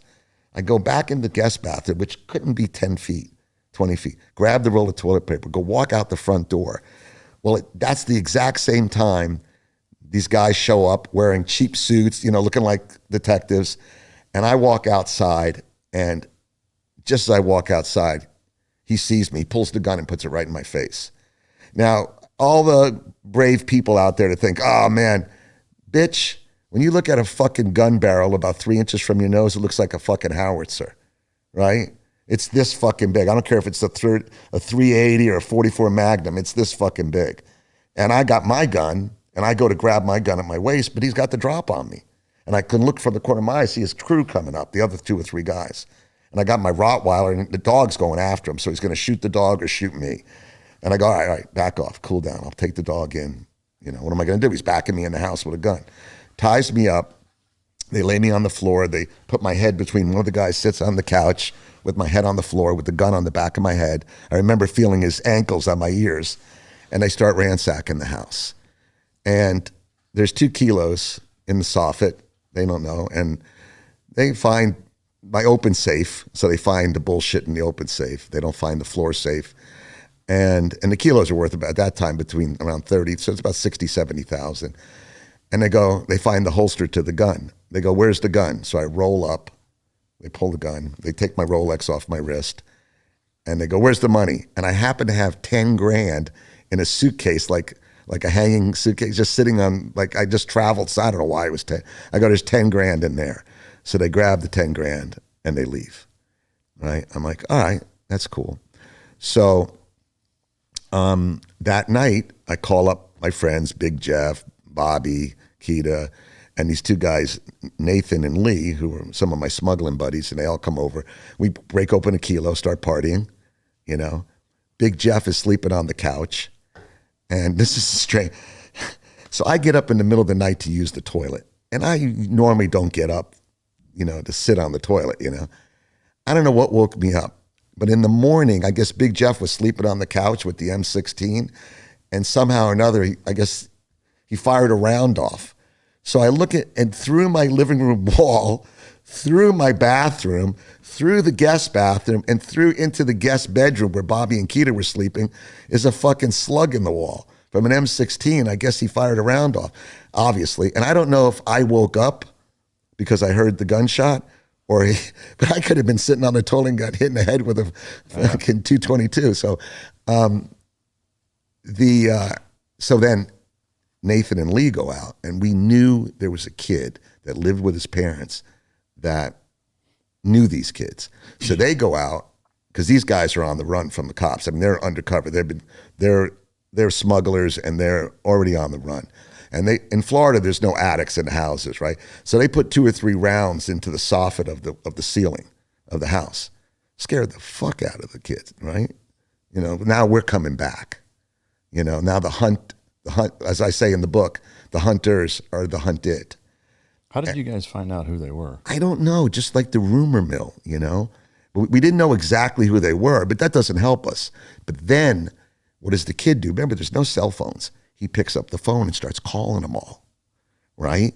Hey, he calls their business. They had a pet store, calls their houses. I have someone works at the phone company. I give her 2 grams of blow, and I get all the phone logs. Wow. So now we know exactly who they are. Yeah. We're sure.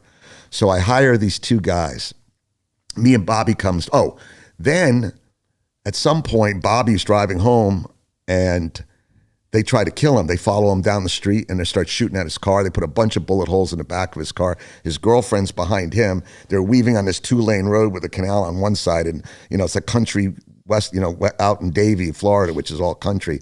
And they put a bunch of bullets in the car. So we're like, fuck that.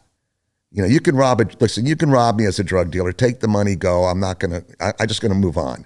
The best thing you can do in the drug business, if you get ripped off for 50, 60 grand, you get robbed, somebody burns you, go away, go make more money. Don't bring heat on yourself. But when you put a couple bullets, try to kill us, now you're fucked. Yeah. So I hired this friend of mine who's a 5th degree black belt, and it's Bobby's idea, and his cousin who's an Army Ranger, right? And they're going to do the hit. So Bobby has a 357, I think he had gotten. We go out and buy a car from a woman, $1,000 car for the getaway car. And turns out she's blind. That's why she's selling the car. This is great. She can never finger us. Right? The neighbor comes out. She goes, "What are you guys doing?" We're like, "Oh, fuck, you can see." So we wanted to buy the car from the blind lady. Yeah. So we give the guys 10 grand and the 357, and they go up to their place of business to kill him, right? They know it, and they go in there, and they don't do anything. And I didn't think these guys were really going to do it. I was like more or less humoring Bobby. Like, I'll put up 5 grand and buy the car with you. I mean, I went to high school with these guys. The one guy, I dated his sister in high school, and they didn't do it. But what ended up happening is these same guys killed this guy in Miami, a famous murder in Miami. It's called the Stanley Cowan murder. Really famous. It's been in the news. There have been books written about it and everything. His wife hired. It's a whole story. And they ended up, after Bobby got shot, he finally went to the cops. So what ends up happening is we didn't kill the guys, thank God. Because, I could talk about all this all I want. If you kill somebody, you can't, you got that for life. Yeah. That's, I didn't want to kill anybody. I want to get out. I'm very glad. They went to jail. They went to jail repeatedly. These guys spent all their lives in jail. They were scumbags. And I don't have to worry about looking at God or anybody else and saying that I killed somebody for money, yeah. Which I didn't. It was to protect us. But so these guys end up getting arrested. So then Bobby calls me up. He goes, "Hey, they got him. They're down in the lineup. You got to come with me. We're gonna." So it's just like the movies, There's a little glass. There's all the guys lined up, and there's the lawyers in the room, the prosecutor, the cops. And the one dumbass, I guess he was sleeved, and he figured that maybe we saw his tattoos when he was putting the, down. So he had long sleeve shirt on with rubber bands. like, okay, so you got 5 guys in a lineup. Which guy's putting the rubber bands on his shirt? Yeah. So Bobby and Keith are in there, and I walk in, and I'm looking at, and he's looking at him, and you're not allowed to do it by committee, right? Each person, So he's walking out, and he goes, "It's the guy with the rubber bands," he whispers to me. And the lawyer goes, "He just told him." The cops go, "He didn't say anything." What are you going to do? Yeah. The lawyers, there's 5 against the one lawyer. Yeah. There's 3 cops and a prosecutor going, "He didn't say anything." I look at them all, I go, "Guy with the rubber bands." So they convict those guys. And they ended up getting convicted for the murder in Miami. So we kind of got out of it. Then, in the end, though, the one guy, and I said, "These guys are pussies. They're not," I mean, not the Army Ranger, but he's a rule follower. You know what I mean? He's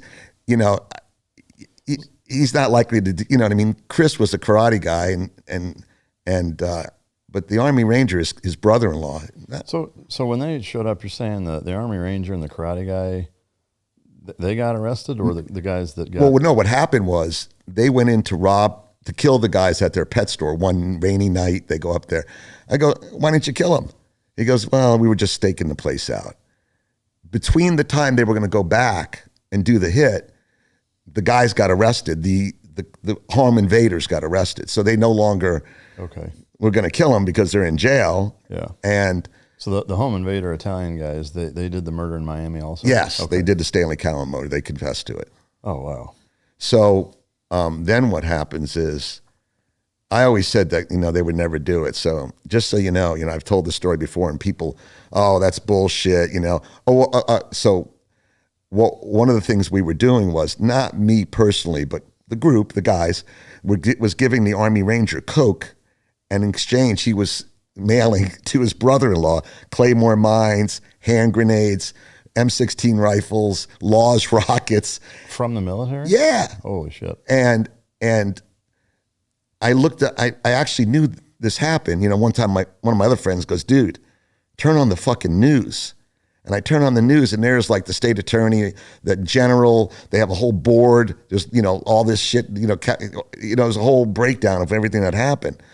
And this is a guy that was like in construction that lived in a little house, in a little neighborhood. And all of a sudden the cops come in and they find the Claymore mines and the hand grenades behind his refrigerator. Yeah. And I pulled up the newspaper article the other day. I saved it for you. It turned out that this guy that I didn't think was ever going to kill anybody, somebody else had hired him right after that. He went in, he kidnapped some girl, beat her up because they robbed some coke from a guy, kidnapped another guy, shot the guy in the back of the head. And so I said, wow, I didn't think the guy had the balls to do all this. And so if anybody doubts the story's true, I have the newspaper article to prove it. But crazy, right? This is a guy I grew up with. I dated his sister. He was just an average guy. And all of a sudden, how did he get from that to, but thinking he's a hitman? The gun he got arrested with, when I read the article, was the gun that Bobby and I gave him. Oh, wow. I also didn't get my 10 grand back. Yeah. That went to his lawyers. But here's the weird thing. The guy got 3 years, which made no sense, for all that crime. And the Army Ranger never really got charged.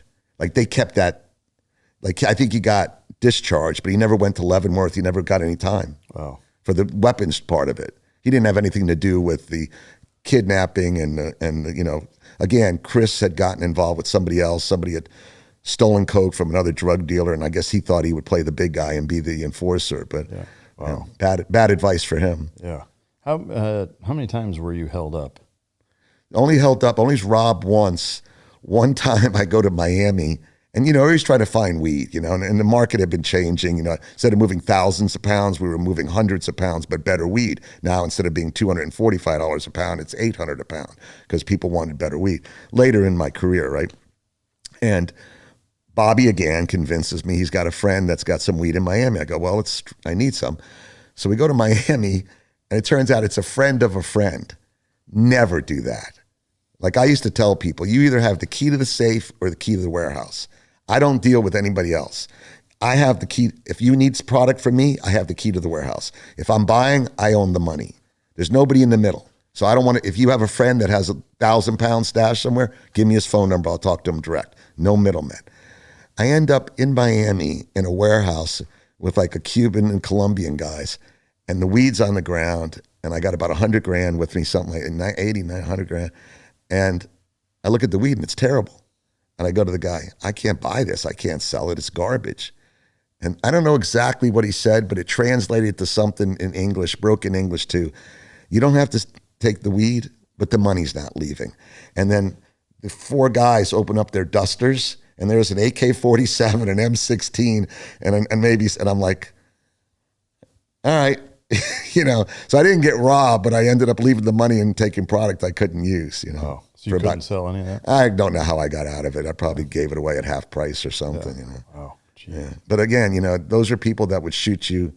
The Riccatellis, the guy that robbed me, they probably would never want to kill anybody because it just brings heat on them. Those guys would give a shit. Yeah. They're the Colombians. In a situation like that, similarly, like, you chalk it up as just lost business expense. Just a bit. Yeah. Certainly not going down to Miami and fighting those guys. Yeah. Wow. Yeah. Any idea if you ever were buying direct from or interacting with representatives from big, well-known cartel guys? Or Well, you always are in the end. You may be 2 steps away. I'll tell you something. There is a famous drug smuggler. He worked with Pablo Escobar and the Ochoas. His name is Carlos Leder. And Carlos Leder was one of the first people to teach the Colombians how to get the coke, and he was their transport guy. He actually bought an island in the Bahamas, and he pushed used it as his airstrip runway. And Carlos Leder used to stay at my friend Frank Lindbergh's house, who I used to sell blow to. But you could always tell Carlos Leder's coke always had a stamp of a condor on it. That was his thing. You know, on the outside of the kilo, there would be a stamp of the condor. And I bought a lot of Coke with the stamp of the condor. Now, did I actually buy it from Carlos? Probably. Nah, maybe 2 steps away. You know, but I had other friends that were going to Colombia and bringing weed and blow and all that. I buy from them, but not directly. Not the big guys like that. Weed, yeah. Weed I got from big smugglers. It seems counterintuitive to me to put a calling card on your product in that way. Was that an ego thing, or is there a reason to do that? Well, I think what he would do is an ego thing. Also to say that my quality, if you look at there was a bunch of busts recently and they all had logos on them. Really? Yeah. Crazy, right? A new thing now? No, it's just been doing it for years. They you know, even back in the day, like, you know, there's people have, you know, even when they sell like heroin and coke on the street, there's a stamp on it that a lot of times that says who the dealer is. Counterproductive. But I also wonder if everybody's not using the same stamp. Yeah. You know what I mean? Like, hey, we'll just counterfeit it. You know, yeah, that's what I'm saying. Yeah. That's what I'm saying. They're like, hey, we'll just say it's Carlos's thing. You know, exactly. Yeah. Exactly. Well, to me, it kind of reminds me a little bit of like motorcycle gangs. You know, in a way, it's kind of like, why would you advertise that? Right? I don't know. I mean, why don't you put a suit and tie on a driver? Well, I agree. I mean, if it's a criminal enterprise, now if it's just a motorcycle club and you guys are fucking running around having fun, then who gives a shit? But it's right. Like I always said the same thing. Why would you put Hell's Angels? But I mean, that's they're not their ideas. They're not in fear, I guess. Yeah. Any other kind of noteworthy stories from the time when you were still running shit before you got caught? And I want to separate those stories of, you know, the when it actually went bad and you got busted before we get into that. I could tell you a couple smuggling trips. They're always exciting. Yeah. So I'll tell you about the first time I got busted. That was a ride. So a friend of mine calls me up and he says, hey, Bruce, another friend of ours, got 40,000 pounds stuck in Canada. This is weed, right? Yeah. I mean, is that a semi-truck full? That's a couple semi-truck fulls. 40,000 pounds of weed? Usually about 20,000 a truck will hold. Each truck will hold 20,000 pounds. I know all the numbers, you know. I mean, I know exactly how much a truck will, you know, how much a cigarette bolt will hold between 18 and 2,500 pounds. A 57 Sportfish will hold between 4,000 and 5,000. A DC3 will hold about 5,000. Is that weed? I assume there's fewer pounds because of the size. Than coke. Exactly. Well, it's the same way, but the volume is the problem. Yeah, right. Absolutely. You know. So what made coke better to smuggle? You know, smaller. You can put it in smaller places and way more. When I remember in 1970, I think it was 77, or whatever, when I left Jamaica, the guy that let me stay at his hotel. We had an issue afterwards, and I went to see him, and he was telling me, and I was still a kid. I was 18 or 19. You know, he goes, listen, when I buy pure cocaine, it's $57,000 a kilo. Wow. Now figure if they cut it 4 to 1, you're making almost $200,000 for pure coke, and that's in 1970s. Wow. And when I was selling coke, when I got 92, around then, late 80s, whenever I was, I would, if I could get between 10 and 11,000 a kilo. That's how much volume had changed. Wow. You know, like from a guy smuggling some coke in a secret compartment in a suitcase. I actually brought my suitcase with the secret compartments to, you know, freighters full of coke. The coke price had plummeted. When I got robbed by the Riccatellis, I remember it was about 35,000 a kilo. And like I say, in the end, it was down to 10,000 a kilo. Yeah. So going back to the smuggling story. So it was 1988, and Bob Silverbullet, who he was the guy that helped me smuggle the first load out of Jamaica. I did other things with him. You know, he was my next door neighbor and good friend. Got drinking together, partying, you know, doing things. He says to me, hey, Kenny, Bruce, another friend of ours, has 40,000 pounds stashed in Colombia. He can't sell, Canada. He can't sell. We need to smuggle it back into America. Now, that's not the way it goes. The farther south it is, it's worth least. The farther north it is, I go, wait a second. We're smuggling it from Canada into America? Aren't we going the wrong direction? Turns out the reason was Bruce couldn't sell it. It was garbage. It couldn't get you high, and it was sitting in a fish warehouse. They had it in some freezer for a year and a half. So he figured, he'd bring it back to America, give it to me, and I'd take it to Terry. So Bob, at this point, got rid of it. He had a Cherokee 6 when we flew the loads out of Jamaica. Now he went out and bought a seaplane. So what we did was, but seaplanes can't hold, the Cherokee 6 can hold between 600 and 1,000 pounds. It's like a little single engine. They used to call it the pickup truck of airplanes, just a real sturdy plane. So he's got this seaplane, and we're going to bring in a few loads and try to build a market in America for the 40,000 pounds. So we fly up to Maine, and they rented a couple houses up there. We go up there and scout it out. I actually bring a friend of mine who's kind of like a fisher. He used to be actually on the Alaskan king crab boats. Oh, wow. So the kid was a good fisherman, good carpenter. You want people when you're doing this stuff that are capable, like can build something, fix something. Car breaks down. Me, Bob, or my other friend, we could all work on a car. We could all build something. I'm not a great carpenter, but I'm saying, you want guys that can get, You're no Jesus, but you can get the job done. Exactly. Yeah. I can't make a square box, but I can cut I can cut a 4-foot piece of plywood. So, so we're up there, and we decide we're going to fly the weed from a lake in Canada to a lake in Maine, and then we're going to bring it in. But you can't. Later on, I'll tell you how we built runways in the middle of the night. But a seaplane you can't land at night on the water. There's no way to build a runway, and you can't see the chop, and you can't see a boat in there fishing.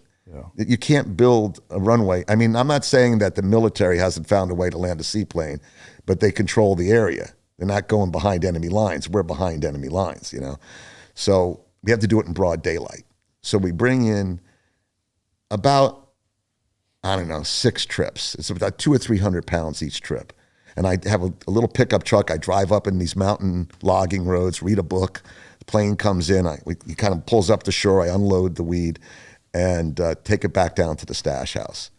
I remember one time I'm seeing these big moose tracks and some big moose dung, and I go, shit, I'm climbing on top of the truck. People, moose aren't friendly. Yeah, they'll kill you. They're like 2,000 pound animal. So we get about 1,400 pounds out. I take the weed and we're trying to sell it, and I take it to Ohio. Nobody will buy it. I can't sell it. So Bob Silverbullet and Bruce called me up. They go, hey, Kenny, can you go transport to D.C.?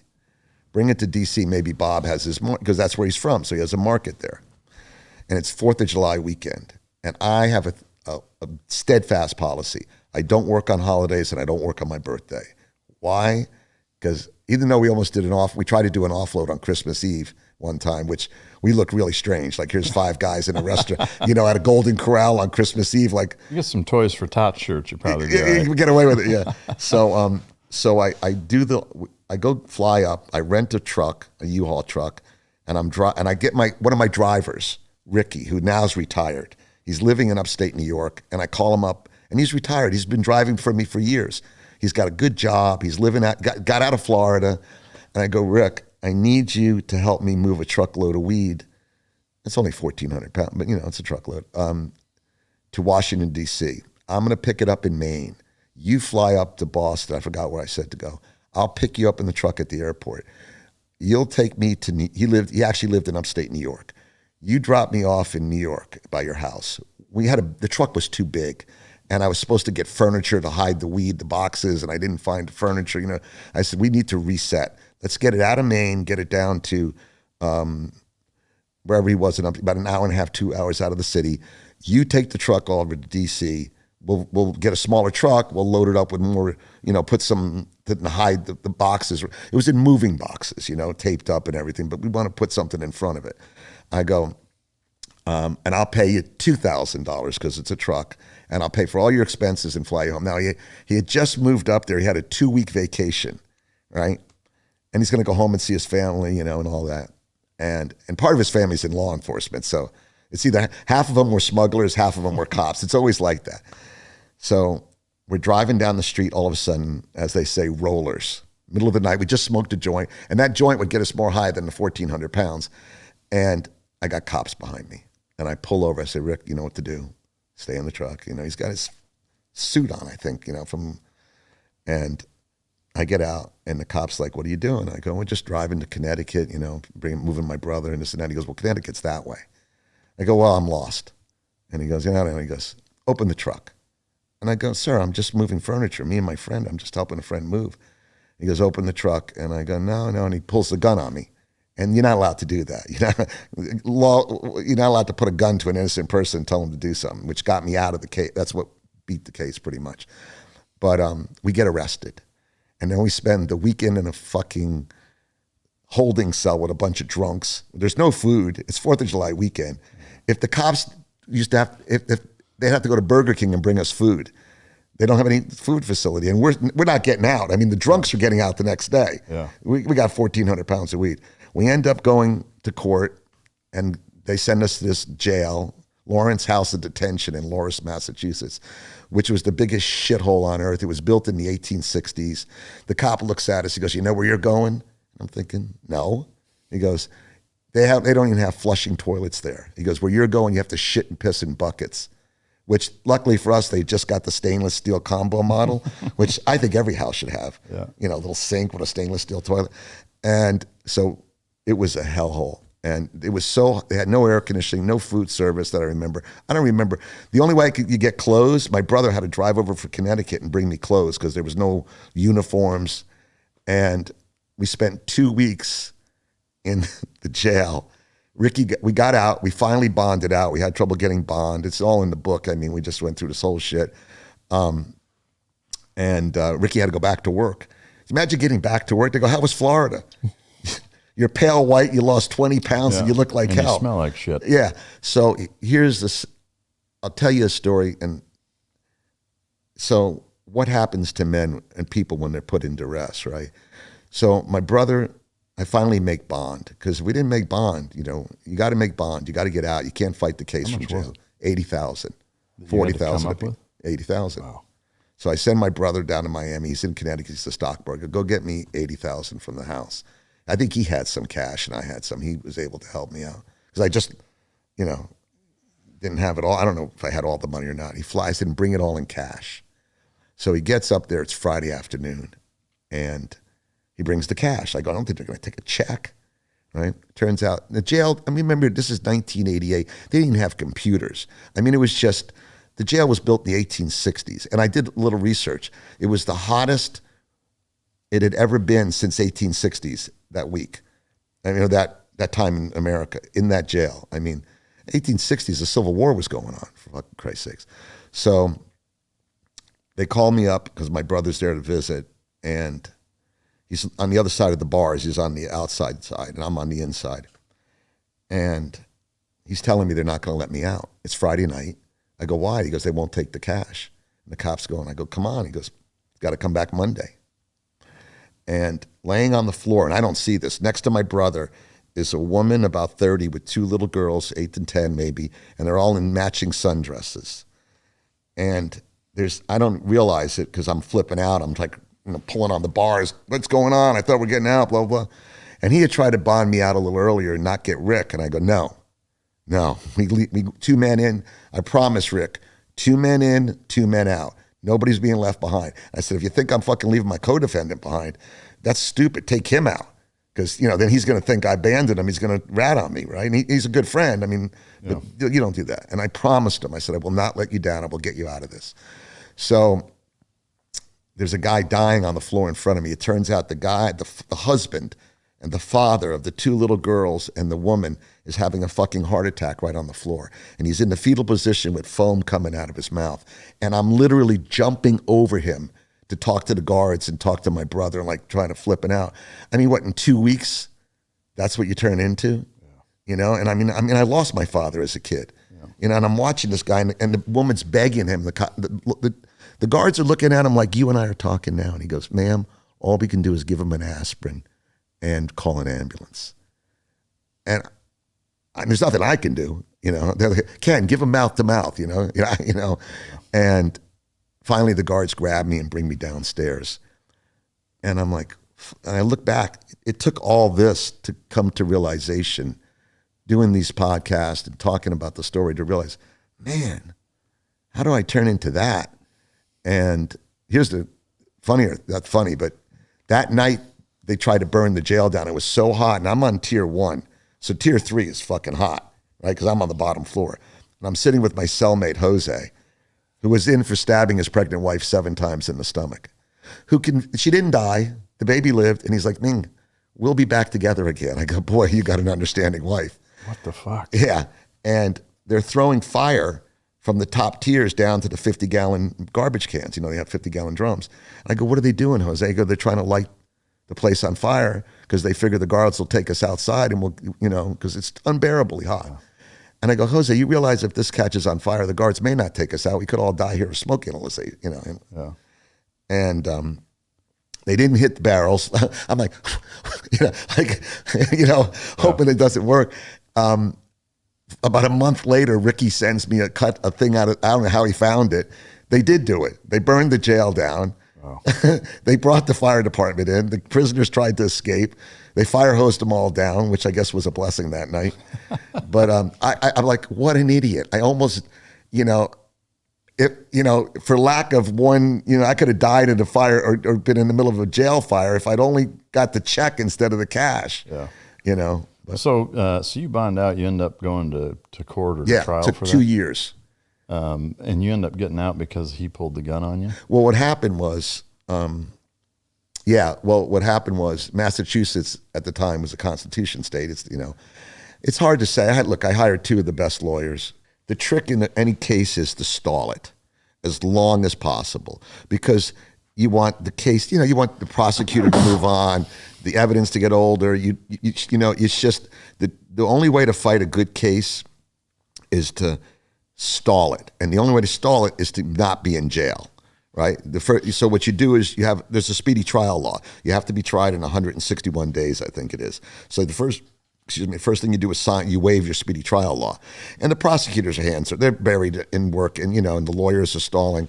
So remember how I told you I'd fly to DC and do a coke deal?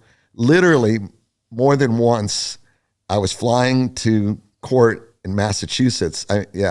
Stopping in DC, transferring coke to one of my guys, wearing the suit from court, and then going to court. And I remember telling Bob Silverbolt at one time, I go, Bob, I'm on out on bond on 1,500 pounds of weed, 1,400. I go, by the way, it was 1,400 when they added it up. It was only 1,290. So somehow they missed a bale. Yeah.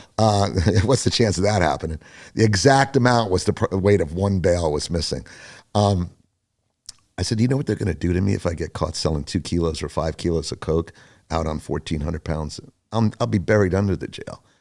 But I had to make money to pay for the lawyers. I had a lawyer one time tell me when I was a kid, I go, it's when I think with the first case, with the one from Jamaica, when I left to Jamaica, I go, I don't know what to do. He goes, seems like what you do makes a good living, just don't get caught.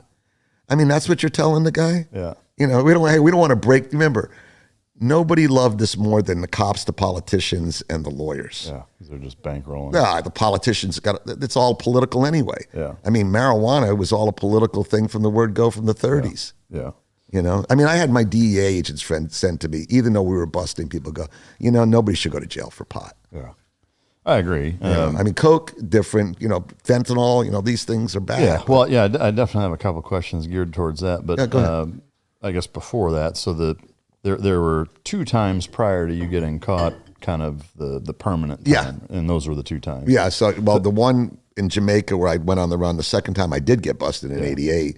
But in the 88 case, I'm assuming, I mean, unless I'm fucking stupid, I mean, there weren't body cams then. How did it come out? Did he admit to pulling a gun on you? No. So we go to court, and I have this lawyer, Michael Giletti, who's been with me from traffic tickets all the way through all my cases, and he's great. And I hired another lawyer, Brian McMiniman, who was an ex-DEA agent, and his father was a judge. So Brian's the lawyer in Massachusetts, Brian McMiniman, right? And Michael Giletti's my Florida attorney, and we're going back and forth. And Michael once said to me, he goes, listen, if there's a 99% chance that you're going to lose, but there's a 1% chance you're going to win, I'm going to work that 1% to 100% of my ability. And he's just a fucking great lawyer and a good friend. I mean, I call him every now and then just to say hi. And they worked the case, and they put me on the stand. So I'm in Salem, Massachusetts. I'm in the oldest working courthouse in America. We're finally going to trial.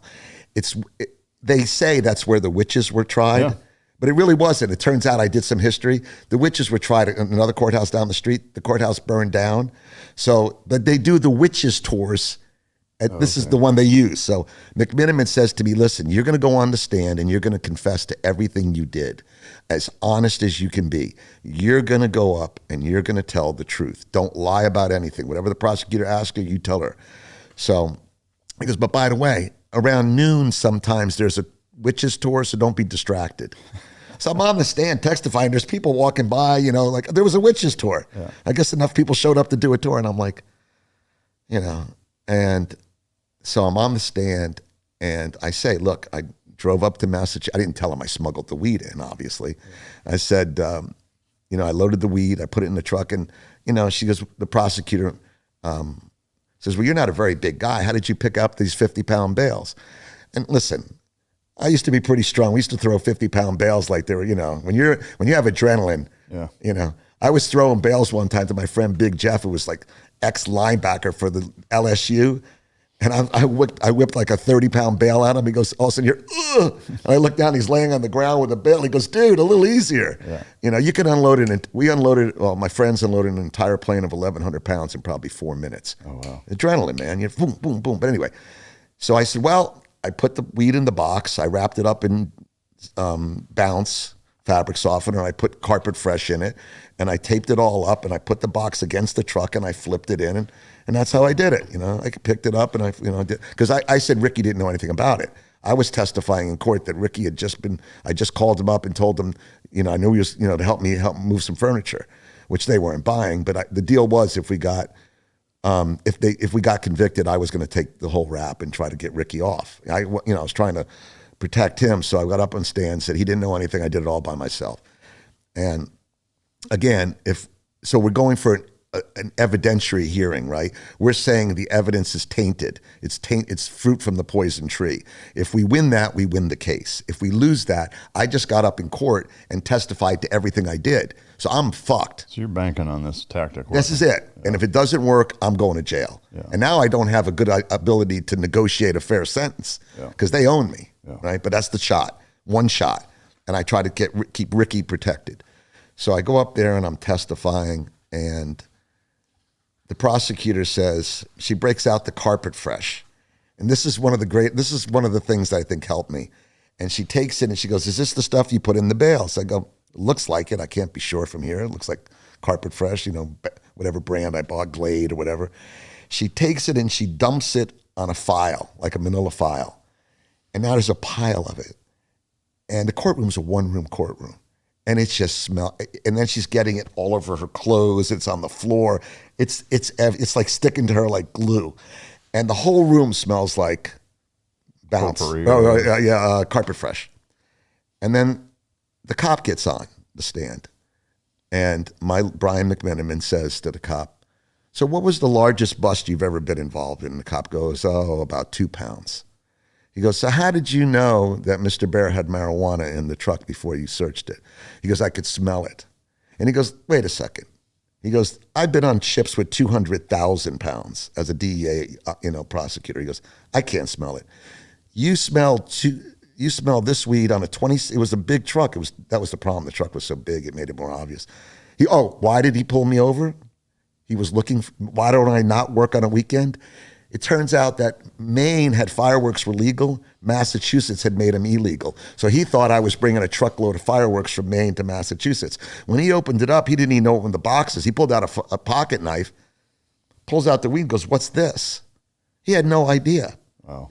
I call that top flight police work in my book, but So I'm in court and he's trying to testify that he smelled the weed. And my lawyer looks at him and goes, buddy, you got a better nose than a Doberman.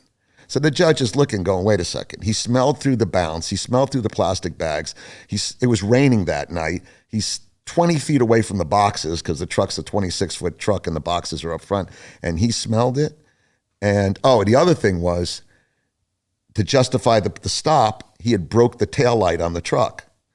So lucky for me, the U-Haul guy I rented, somebody they either love to smoke weed or they were just really honest guys. They go, listen, in the entire years we've ever rented a truck, No, these are like super heavy duty commercial lenses on the back of the truck. No one's ever come in with a broken taillight. And the taillight's recessed back from the bumper because, it has a step bumper. So how would it ever get hit? So U-Haul testified the light left in perfect working condition. I'd only been on the road a couple hours. It never seen one broken. There's no way he could have smelled the weed, and the judge just ruled in my favor. So him pulling the gun never became... Well, yeah, it came up that he had used the gun to inappropriately have me open the truck. But did he admit to doing that? No, but I testified to it, and I was testifying to everything else. It was an open court, as honest as I can be. I wasn't lying. Yeah. And but it was a combination of illegally having me open the truck with an unrealistic threat. That's how we got to the weed. He couldn't have smelled the weed. He's not a Doberman. He didn't smell it. Because the lawyer goes, did you smell bounce? No. Did you smell carpet fresh? No. So you didn't smell the two primary smells, but you smelled the weed. And you used the gun to threaten him to open it. So that's what happened. Yeah. So it was basically an improper probable cause. Illegal search and seizure and fruit from the... So when we won that, me and Ricky are flipping out. I mean, we're delirious trying to hear the judge read it. You're not in the same plane, right? Because and all of a sudden we go and our lawyers grab us and they go, don't say a word. This isn't fucking Fort Lauderdale. They grab us by the collars. They pull us out the courtroom, walk us across the street, behind a restaurant, behind a green dumpster, where we start screaming and jumping up and down. Man. That was a 2-year period? Yeah. And that's a lot. And by the way, I was working the whole time. Yeah. So then, you know what they did to me? Then they appealed it because I, like a dumbass, I put $80,000 cash up. If I'd have paid a bond, they wouldn't have any money. Yeah. They don't want to give me the $80,000 back, right? So they appealed it for a year and a half. So in 1988, in July of 1988, I got busted for 1,400 pounds. 2 years later, it's 2000. And it's like 1990 now, and I finally, roughly, get out of the full thing. I'm on appeal. They want to, And then in August, August of '92, I get busted again for the big bust. So I'm basically in the system from 1988 to by the time I had to go, by the time I got done with probation on the second case to 96. Wow. Going on probation, going to court. So yeah, it's a hard stretch. Yeah, no doubt. And I'm working for the DEA in the middle. In between that time. Yeah. Not in '92. In '92, yeah. We'll get into that just in a second. I just wanted to ask, in this entire 20-year span, was there ever any guilt on your part? I know weed and even cocaine, while it's more serious than weed, to my knowledge, you can't. Can you OD from coke? I guess technically, it's not very common. No, but people have. Yeah, they've done it. Remember, crack cocaine came out. But I guess did you have any feelings of guilt, like you're ruining people's lives or what you're doing is immoral? Was there ever any struggle with that? Think about it. You're starting at 16. You're doing it. You're just living it. You don't realize it. Looking back, So I had a question to myself in all this. If I was selling today, would I sell fentanyl? Right? Yeah. And I at first I started thinking, gee, I don't like the answer to that. Yeah. But I think the answer would be absolutely not. Yeah. I never sold acid. I never sold pills. Never sold heroin. Never sold anything but pot and coke. And people did die on overdose on coke by shooting it, or maybe by doing so much they have a heart attack, but rarely. Usually, a lot of people's lives got flushed down the toilet doing coke because they got addicted. They went to, a lot of good people, especially when crack came out. And crack kind of changed.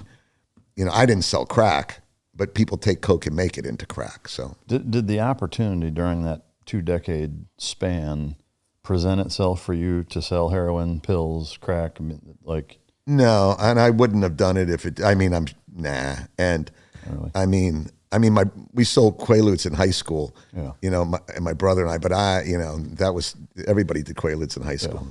Yeah. One of the questions, there's fentanyl. There's that. I think it's called xylazine. Have you heard of that? Yeah. So it's there's MDA. There's all this tranquilizer for animals that eat your fucking skin. And I mean, the shit that's running around out there now, I mean, especially like, you get these high school kids that buy what they think is Percocet, off of fucking TikTok. Yep. But it's fentanyl, and they fucking kill themselves accidentally in a high school bathroom. Let me tell you, I've lost the story Bobby and Keita? Yeah. Keita died a year ago. Oh, really? 50-something-year-old woman.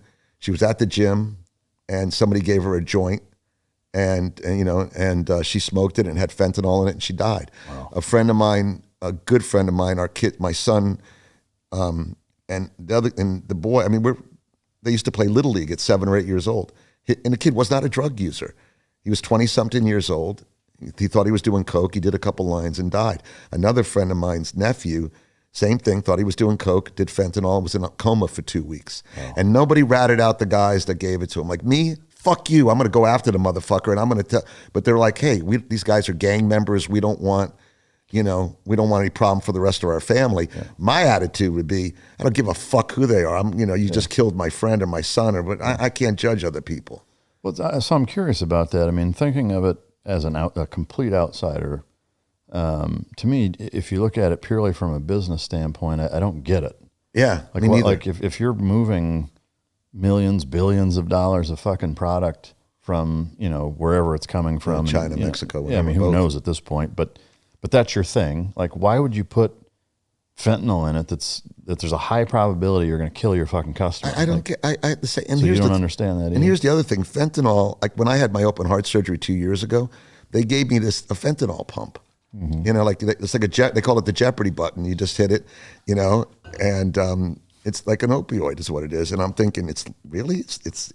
She goes, yeah, it's what you take, and I'm thinking, why would you sell something that kills your customers? And so you're as baffled as I am. I am. And one of the things I think happened though is, remember the big opioid crackdown from the, maybe because they cracked down on the big pharma selling. Like I get my prescription for my pain pills, and it's a job. I mean, I have to go every month. I have to clear. They can't do it forever. I mean, the guy's telling me one day. He goes, Kenny, the DEA is in the other office. Yeah. It can't give you more than like this many pills. I said, I'm good with what you give me. I don't abuse it. I take it very sparingly, but other people get addicted to it. But it makes no sense. Why would? Oh, here's the thing that makes no sense that we were talking about. It's an opioid. Opioid's kind of like a downer a little bit, Cocaine's an up, like speed. Why would they put? I don't understand why they're putting fentanyl in coke. Yeah, they're like maybe they're cutting it with speed and fentanyl to give it. I don't know. And coke, they just busted. There's coke everywhere. I understand. I don't do coke, but my wife said to me, she goes, my current wife, you could smoke all the weed you want. You need it. If you do one line of coke, I'm leaving you, because my current wife is very straight. And I go, if I do one line of coke, I could be leaving too, Yeah, shit. Yeah, and I don't think with a pacemaker and 2 open heart surgeries, I should be doing blow. Yeah. Hypothetically, if you had never gotten caught, or the last time, I guess, where would you be? Would you think you'd have just kept doing it? Everybody, even when Terry got busted and busted me, we were already talking about everybody's trying to get out. I had friends of mine that are in business that got out. They have big businesses, my friend Bobby, who I think the world of. I see him very rarely, but he bought a bunch of real estate. Another friend of mine that got into an industry that he's done very well. Another friend of mine started a construction company. He's done very well. So not too many. Yeah. Most of the guys don't survive and didn't do well. But there's a lot of guys that that are really doing well. I'm proud of them. I'm really happy for them. I've struggled. The funny thing is, I've struggled ever since then with really doing any. I mean, I've kind of been a guy that's. I always said I never wanted to be the guy that had like 27 business cards with a rubber band around it. Yeah. And I have that guy. Like I've tried, I was a stockbroker, I was a car salesman, I started multiple businesses. I've never, it's almost like, how like Moses had to walk for 40 years in the desert? Yeah. I feel like God's telling me, no, you're going to struggle for the rest of your life for all the bullshit smuggling and all the shit you did. Yeah.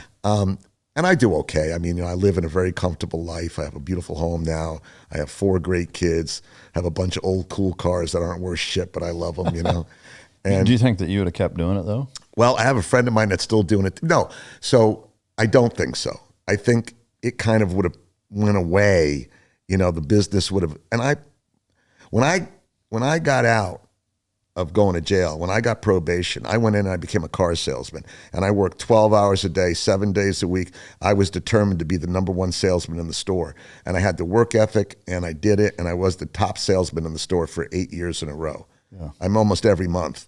Like I had every plaque, and I just, because I wanted to do it right. I was ashamed of myself a little bit for everything I've done. Yeah. And I wanted to prove to myself and to, my mom and, my family that I could do it right. Yeah. But I have one of my friends had also gotten out. He's back in the business and he's been working for years.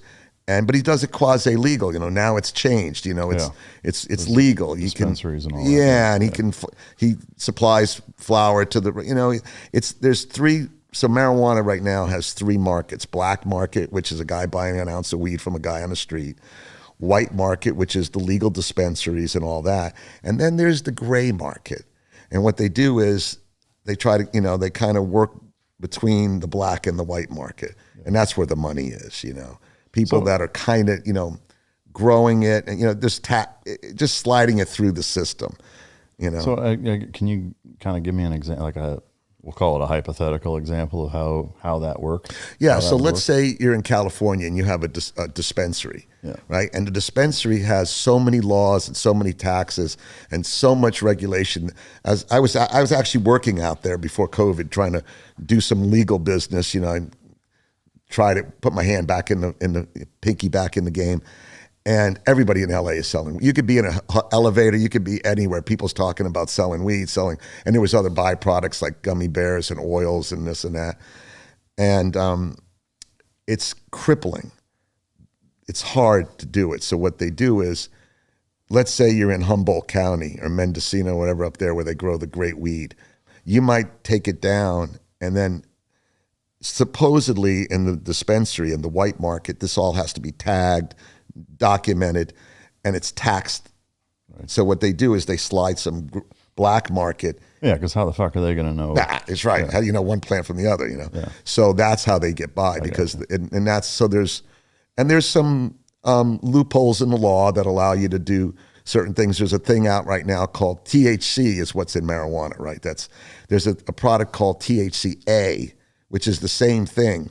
And they found ways there's a farm bill, and the farm bill says anything that's CBD is legal to sell in most states in America, but it has to have 0.3% THC.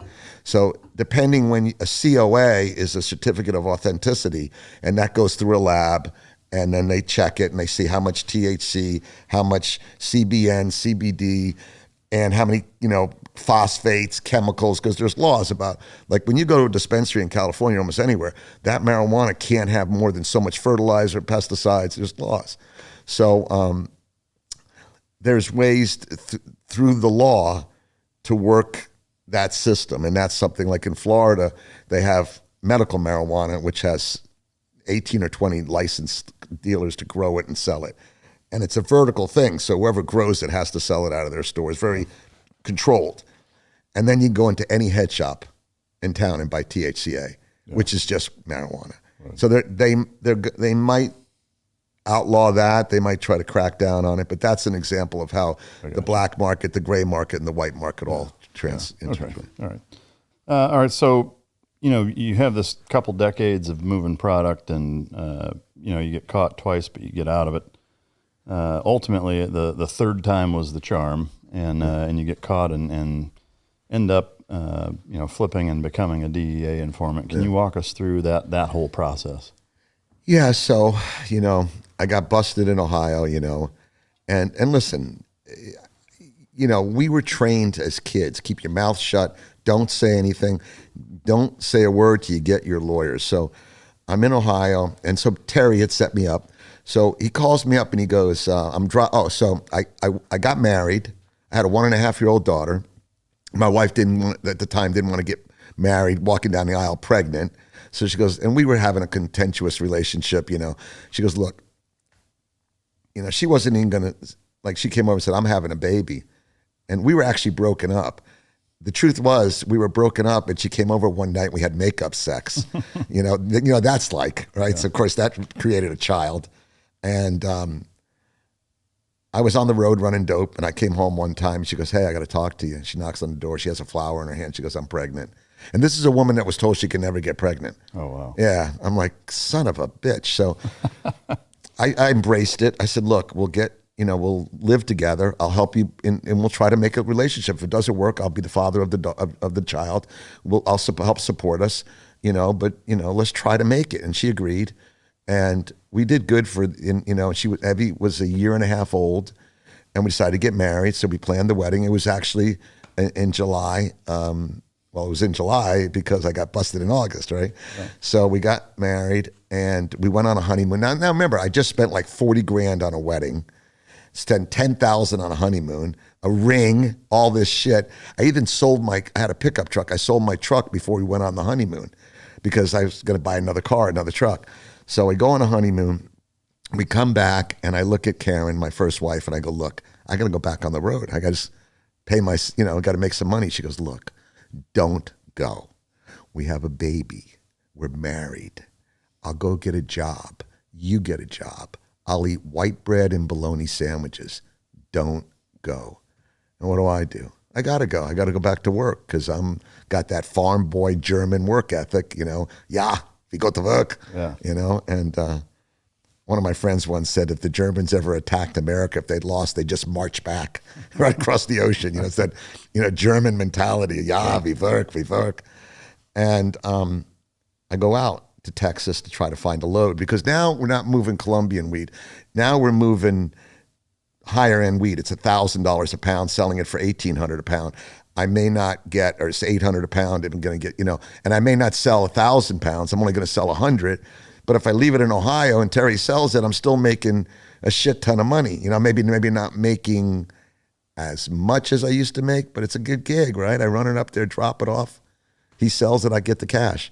So I go to Texas, and we're having trouble finding a load. I'd went out to talk to one guy, but he didn't have any weed. And by the way, in drug dealing, there's an expression that we love. The military hurry up and wait.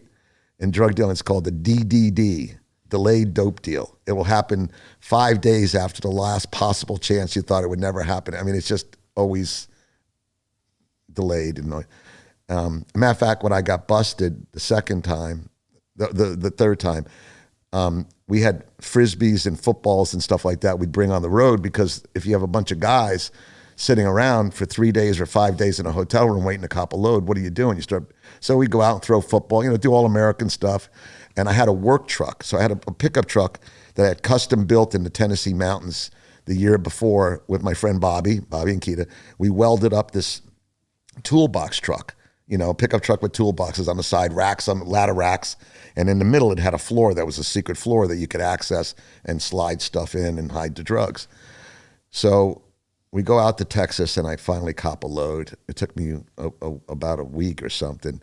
And I'm with this driver that I was using at the time, a new guy named Paco, who's a Peruvian guy, which did not help him in this situation. And what had happened was, this is the final bust on what had happened was I couldn't find, right, actually I'm trying to think of these two if I'm crisscrossing stuff. One time we went out and we couldn't find the load. I sent Paco's, a guy Peru Lou, another guy, he said he found a load. So I went out there and the load was stuck behind there's two customs areas. And what people don't realize is you need all those immigrants to work the farms in Arizona, California. So customs, the border is porous, right? But as you go up into Texas, and you go from Brownsville, the border's pretty porous, right? You get up as the roads start coming up to Dallas, Houston, and San Antonio, they have agricultural stops, right? They still have those? Sometimes it's usually more out west going like from California to here on either Interstate 10 or 20. It's more heading west to east than it is south to north, at least from what I've seen. Well, but I don't spend a lot of time down there. Yeah, that's time. So the weed's on the wrong side of the agricultural stop. And Paco is not willing, the Peruvian guy is not willing to drive the load out because the truck wasn't meant to do that. It was meant to, if you got pulled over on the highway, you get it, but it wasn't meant to go through basically another customs checkpoint. So dude Bob's now living in Texas, working for his dad, doing legitimate shit. So I call him up. I go, dude, I need your help. This load's stuck behind the checkpoint. So dude goes, all right, I'll go and check what I can do. So he goes out there and he goes back and through the checkpoint a bunch of times. So first off, I had Paco unload the truck and leave it down in near Brownsville, and those areas, like especially back 30 years ago, that's just Mexico, Yeah. That's northern Mexico. We decide we can't get the load out, so we literally have Paco drive the work truck through the checkpoint. He didn't want to do it. I go, buddy, you drove it in there, you drive it out, and so he did, and he got through the checkpoint. But again, it's empty. It's easy to get through when it's empty. As soon as you have something on it, And what dude Bob did was he brought this law student down, and he had driven back and forth a number of times through this checkpoint to see how many dogs they had, how many customs agents or whatever they had. And basically, they loaded up this guy's mom's minivan. It was only 100 pounds in the back with a bunch of laundry and soccer gear. And then Bob and another guy drove up about 10 minutes earlier with a pit bull in the car, smoking a fat joint with the windows up with Florida license plates. So they come around the corner and the cops go, oh, look at these two assholes, from Florida, don't know any better. The car is hotboxed. It's just full of smoke. Looks like Cheech and Chong, right? The pit bull's stoned. So now the cops come out, and what do they got? They got the one customs dog. They got a pit bull. So now you got a problem. You got a fucking pit bull, and I don't have to tell you, not a good sign. And the cops are trying to figure it all out. So they take Bob and the other guy and the pit bull, and they put them in an office, and they start interrogating them. So the future lawyer, and I'm sure he's done worse since then as a lawyer, he's got the 100 pounds and he drives it through the checkpoint. So we got it through the checkpoint. That had happened, I think, prior. I can't remember how that went. But anyhow, so now I'm back out moving that load or another one. And we head for Ohio. And I can't tell you how many times in my life I followed brake lights. Because I'm in the chase car and he's in the, usually when we send a load, usually have a second. Not always. Back in the old days, no. But in the current, we'd always have a chase car. Somebody to keep an eye on things, something broke down. And so I'm following the car. We get up to Ohio, and it's a long drive from Texas to Ohio. Mm-hmm. Like you can drive all day and you're still in Texas, right? Yeah. It's like Florida, Yeah. And we get up there, and Terry's telling me he wants me to go to a hotel. And I go, hotel? We always go, he's got a beautiful house on a big piece of land, with a barn and all that. He goes, yeah, the kids are getting too smart, and I don't want to bring them here. And he had said that before. I mean, we're getting old. We got to get out of this. He's got 4 kids. He's got a construction company. And I go, okay. And I'll never forget. And you know what I'm talking about. I'm driving up this little road up into Cleveland, and a car goes by, and it's 4 big guys in a small car. And they went by me, and I go, carload of cops. There's just something in my gut. And I'm have you ever been in a situation and many people will tell you, something told them. Yeah. And trust your gut.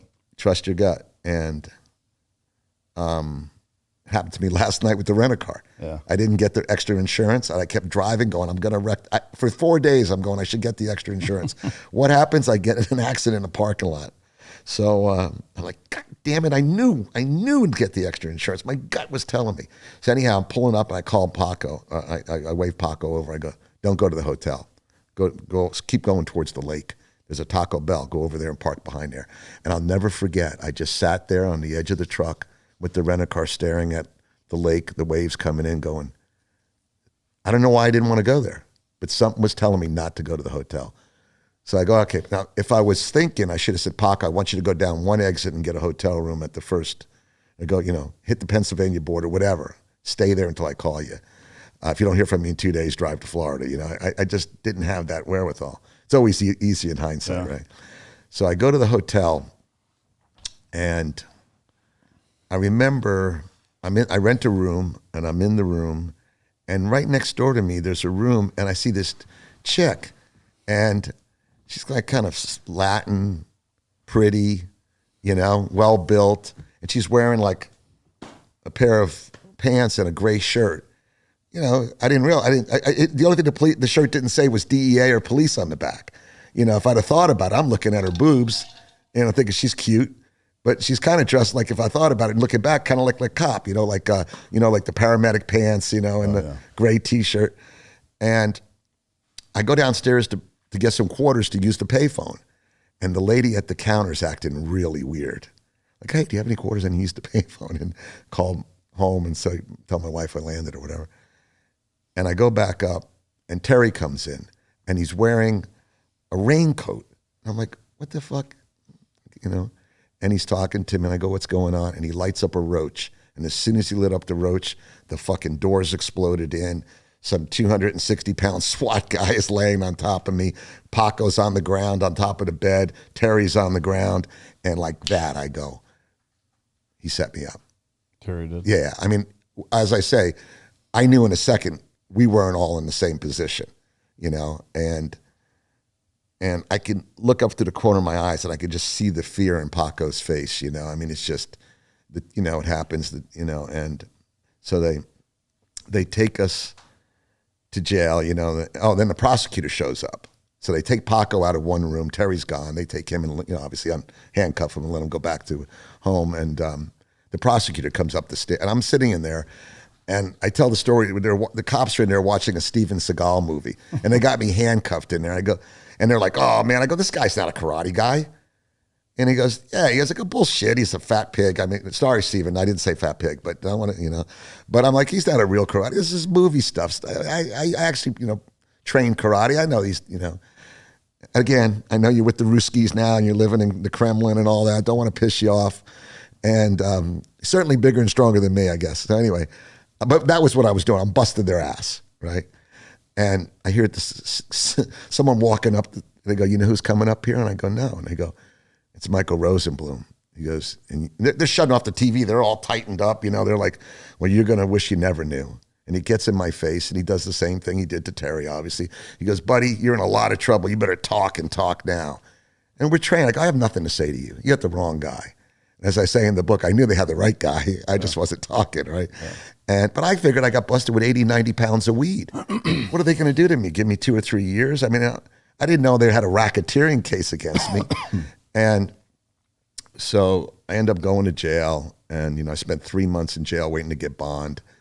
And, and I get my indictment papers. And I'm in jail one day. And I was friendly. I like talking to the guards more than the prisoners. I mean, they're more like, middle suburban guys like me, And the guards used to ask me, so what's it like? I go, buddy, I need tile in my house too. Yeah. And my refrigerator needs to be replaced. I'm just like you. I got, and I just happen to have, Porsche boats, and waste my money in other places, So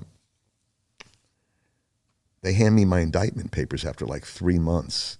And Bill, the guard, who I really liked, looks at me, he goes, I'm reading the indictment papers. They call me out of the cell. They go, Ken Behr, are you Ken Behr? I'm thinking, who else could I be? I'm in a cell. And they hand me, and it says, and Bill looks at me, he goes, you going to be all right, kid? And I go, yeah, why? And I'm looking at the papers. He goes, kid, he goes, you're looking at 55 years. I'm like, fuck. And it was almost better that he said that because I didn't believe, that's unbelievable. If he said, hey, you're looking at racketeering in 25, I would have maybe. He goes, we're putting you on suicide watch tonight. I go, no need, Bill.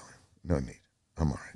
And they already knew me. After 3 months, they had pictures of my daughter on the wall because they go through your mail. They look at all your stuff and everything. And, but so going back, I want to tell you, when I got arrested, here's the story.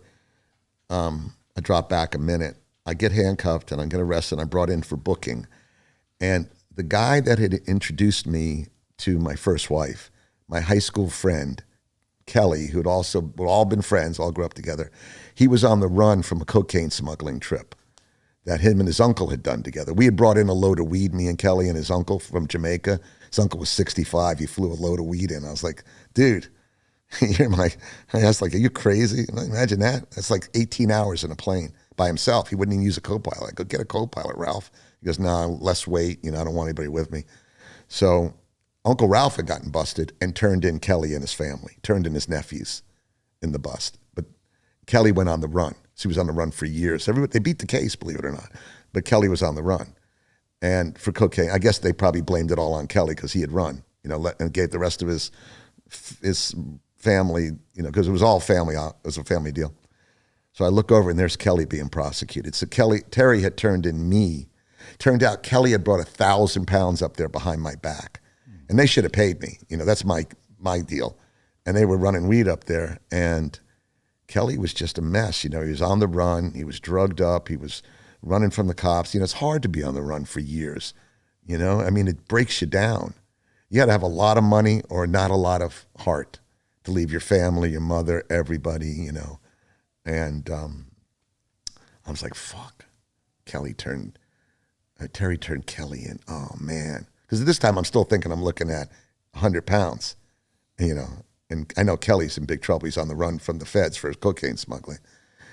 And in the end, when I, so I get through all that. So I'll go back to when I finally bonded out, the cops pull me aside and they go, listen, here's your deal. We're charging you, you're being charged with RICO. And I go, right. And they go, we're going to hit you with all 25. Because, they could work a deal. He goes, here's why. We want Kelly. He's been on the run for years for a cocaine smuggling charge. And we know the history of when you guys used to run drugs together. And Kelly, we went and bought some weed one time in California, and Kelly was going to take to Terry, and he got busted on the highway, and I bonded him out. He had fake IDs, and Gillette got him out. And, I'd done a lot of things together over the years, so they knew that. And they go, we need you to rat, you need to testify against Kelly in court. And I said, I'm not willing to do that. I'm not willing. I said, I'll tell you what I can, but I'm not going to get up in court and testify against him. Just not going to do it. I'm going to tell you, you're going to put me on the stand, that I'm not going to pull it off. I just don't have it in me. He's one of my lifelong friends, And they never asked me to testify against him, and they did convict him. He got 10 years. Do you think that the whole reason that they busted you was to get to him? No, Terry just wanted. Terry wanted, they wanted me because 17 people had ratted me out in Ohio. I didn't know 17 people in Ohio. I guess, everybody knew who Kenny was. So the whole thing went down. I had 17 people ready to go to court and testify against me. So prior to that, I was sitting in jail, and I was I was not trying to get bond. And the guy next to me, and I tell this story, and the guy next to me had done 15 years in Angola prison in the cell next to me. That's one of the worst. Amnesty International called it one of the worst prisons in the world. It's in Louisiana, and it's on 1,800 acres in the swamps of an old plantation. You ain't getting out. If you get out, it's like Alcatraz. You can land. You're landing in the swamp. Yeah. Nobody ever escapes from there. And he pulled me aside. He actually had me go get a book from the library. He had done 15 years for armed robbery in Louisiana, and was from Ohio. He says, Kenny, I want to talk to you. Come here. I got him this book, A Connecticut Yankee in King Arthur's Court, which is phenomenal. He couldn't go to the library because he'd done 15 years, got out, came back home to Ohio and did another armed robbery. It proves the system doesn't work. Here's basically a guy that knows nothing what to do after 15 years of being in jail.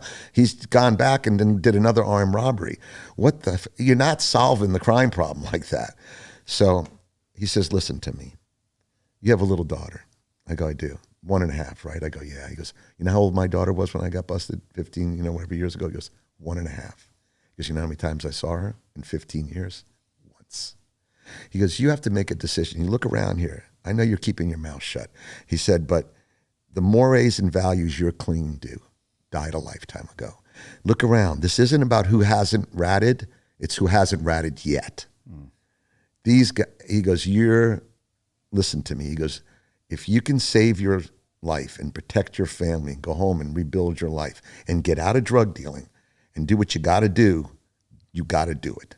He goes, but if you do that, if you snitch, if you rat, and you go back into the business, then you're nothing more than a rat and you deserve everything you're going to get. He goes, you got to make a decision. There's a picture of a little girl hanging on the wall in there. Go in there and decide what you're going to do. And I still kept my mouth shut. My lawyers are telling me, I had 2 lawyers, again, Gillette and another guy, Jack Bradley, and they're like, you're done. They brought me in after, there was a stack of tapes. They got 17 people. You got caught. Normally, if I left Texas, I would never have anything on me. It always happens. If you read all these guys that get busted, they do everything right until the time they get busted. I had the keys to the secret compartment to the truck in my pocket.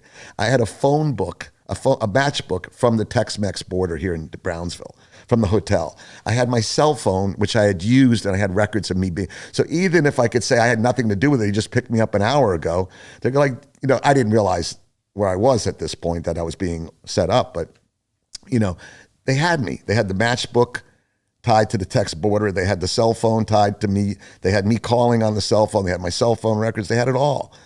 And so anyway, I end up getting out, making bond, and they pull, again, as I said, they pulled me back in as I was trying to make bond again. And they go, we want Kelly. And so I go home, and I don't know what I'm going to do, right? I mean, I've been busted. Nobody's taking my phone calls, and nobody should. I actually called from jail to one of my right-hand guys, and I said, listen, you better tell everybody that I've been busted, that I don't know what's going to happen. Don't talk to me. Don't do anything with me. I took the poison pill, right? Mm-hmm. I took the pill to say, I'm going to be hot, and I could be even a cop. I didn't want any of my friends being disillusioned. So I get home, and I don't have a car. And I sold my car. I don't have any money. I had to come up with the money for the lawyers, the money for the bond. Actually, this time I didn't put the money up. I only paid. Again, the bond was $80,000. Seems to be the number they like. But the first time it was for two of us. This time it was just one of us, just me. My mom put up her house, and I paid the bondsman $8,000. And then you want to hear something funny? When you see pictures, if you go to my website, there's pictures of my race car and stuff. I actually had my bail bondsman as a sponsor on my race car. Not that he ever gave me any money, but I gave him the free sponsorship just in case, Yeah. So, and again, I guess people are going, oh, he's not a drug dealer. He's only got a bail bondsman for a sponsor, So,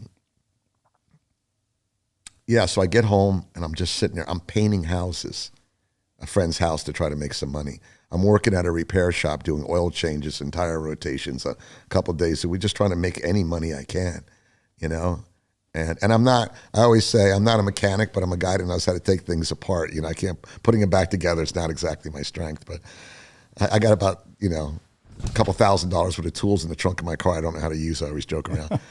But, and I'm sitting there, and I get a phone call from a friend of mine. This guy was a big yacht broker, and he was selling yachts to like Donnie Steinberg and all these big smugglers, and he sold Learjets. He also sold Jimmy Buffett. One time he came over to get a couple grams of blow from me because Jimmy Buffett was at his house, and they wanted to party when I was a kid, when I was like younger. And he calls me up, and he goes, hey. And here's the funny thing.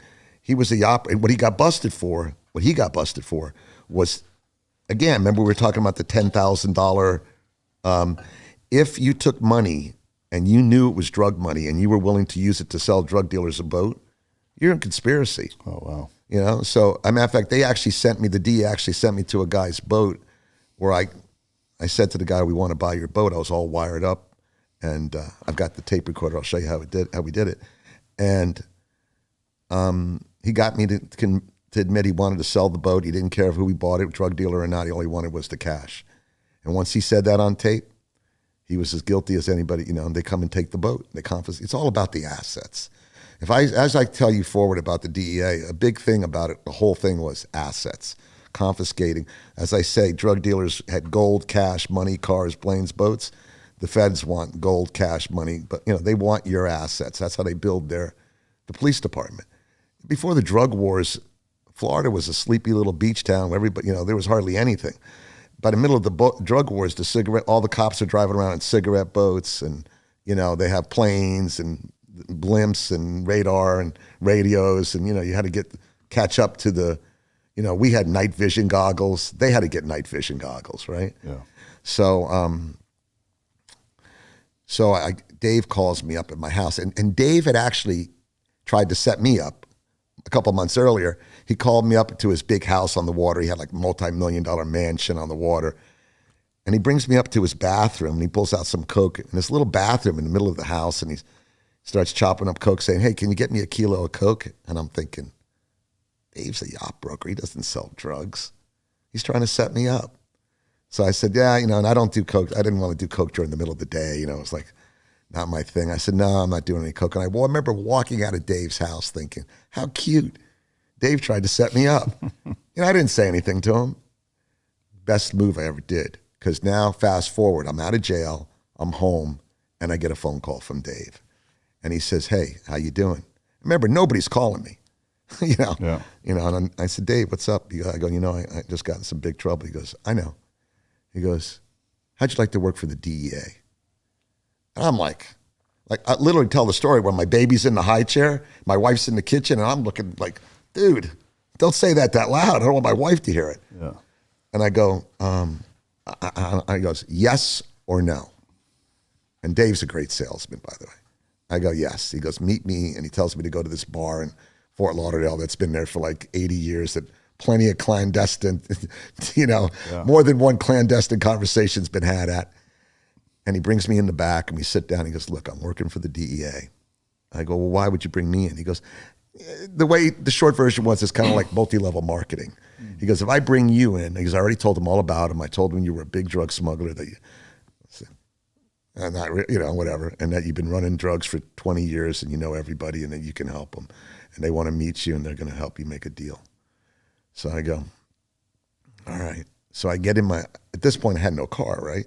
I had went out and bought a canary yellow, like 19-something Dodge station wagon with no air conditioning. I mean, it was the $400 car. It was literally, I think I paid between $300 and $400 for it. I get in it wearing the suit my mother bought me out of high school. Like drug dealers don't have suits, and I drive like 6 hours to Jacksonville with no air conditioning, wearing a suit. And there is the DEA agent with the cops from Ohio are there. And they flew him in, and I meet the DEA agent. I'll never forget. He walks up, he goes, big guy. He's like, hey, my name's Jim Kane, and, I'm from now on, you'll know me as Captain Bobby, and your name is Kilo Bravo. Ken Behr, Kilo Bravo. That's your call sign. All right. So we go in and we take the cops out and we put them on a boat, and we go out, take them for a dog and pony show. The cops from Ohio, because now we're in Jacksonville, and go out in the ocean. In one of the boats he's at a marina. We're at a marina. There's a whole, at the end of 2 years, there was so many boats he had confiscated. He had like 4 of them in there. Yeah. And I always tell the story. I'm wearing a suit. So next thing I know, I take the suit jacket off. I take my shoes off. I look like a pirate in a Saks Fifth Avenue suit. I got the shirt unbuttoned. I'm a boat guy. I'm undoing the ropes and, helping the boat get going and, getting it out, and come back, and we go sit in the salon of the boat. And that's when they said the deal. He goes, Ken's going to work for the DEA. This is all agreed upon. The cops are going to get part of the assets of everything I seize and credit for the drug bust I do. Okay, and that worked for Ohio, because who was I going to bust in Ohio? Everybody I know turned me in. Yeah. So that's how I started working for the DEA. I ended up working for him for 2 years, and we did a lot of shit, big busts. And so in that 2-year period, or what was the exchange? Is you do that and then you don't go to prison? There was never this. So when you do this, there's never a deal. Oh, really? There's no deal up front. You do it, and when you're done, you'll find out how you do. Wow. And Dave went to jail. Dave didn't go to jail because unfortunately what Dave did, he had a wife and 2 kids and big houses and a big business. Dave parked his car in his garage, ran some garden hose from the exhaust, ate a bunch of pills, drank a big old glass of scotch, of vodka and cranberry, and killed himself. Oh, wow. Left his wife and 2 kids, and because he couldn't take the losing I don't know why. Maybe he couldn't take losing everything. I mean, he was a big swinging dick. I mean, he'd fly around the world in Lear jets and big boats, and richest people that he dealt with as a yacht broker. And I had to go to I remember his wife said, hey, can you go down and get his stuff out of the car? So I had to go down to the impound yard. They broke the glass out. Who caught the guy who found him? There was fingerprint dust, all and soot. Had to climb into the car, crawl all around, look for his stuff. And he had a Palm Pilot type of thing. And I never found it. So the wife says, hey, please, can you find his organizer? So I had to go back, climb back in through the tow yard has a whole impound of the death cars. They're locked in a warehouse, arrests and deaths. So I had to crawl through that twice. And my friend, and Dave was a good friend, man. He was really good to me, and he saved my life in a sense. So I went to work for the cops, and they basically, said, look, you're ours. And when you're working for the cops, there's no days off. You have the sword of Damocles hanging over your head. You have to produce, and if you don't produce, like he used to call me up and go, buddy, what do you got for me today? I go, nothing. He goes, listen, my bosses are going to kick you out of the program. You either come up with some cases or you're going to be you're out.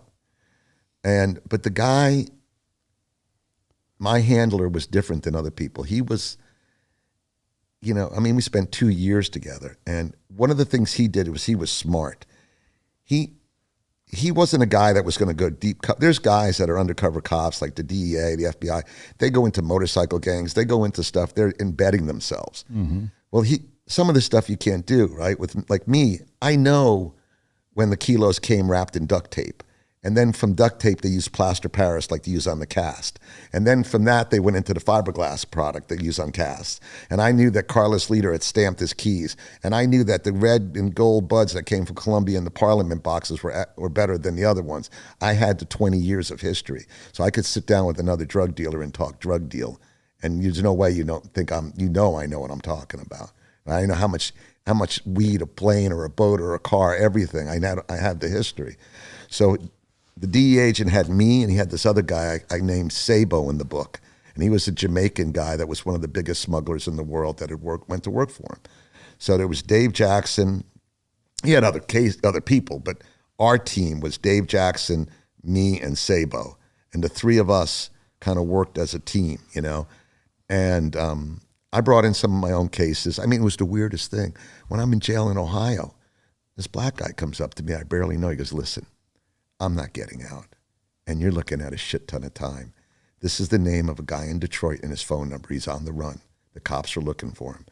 If you get a chance, use it to help yourself. When I was home, occasionally people would call me up and they go, hey, listen, friends of mine, they go, hey, listen, there's this guy, he's a real asshole. Here's his name. They try to get even with people by using, me to do it. But I need body count, right? So I'm giving them that information, and it's working. So I'm getting some body count. And then,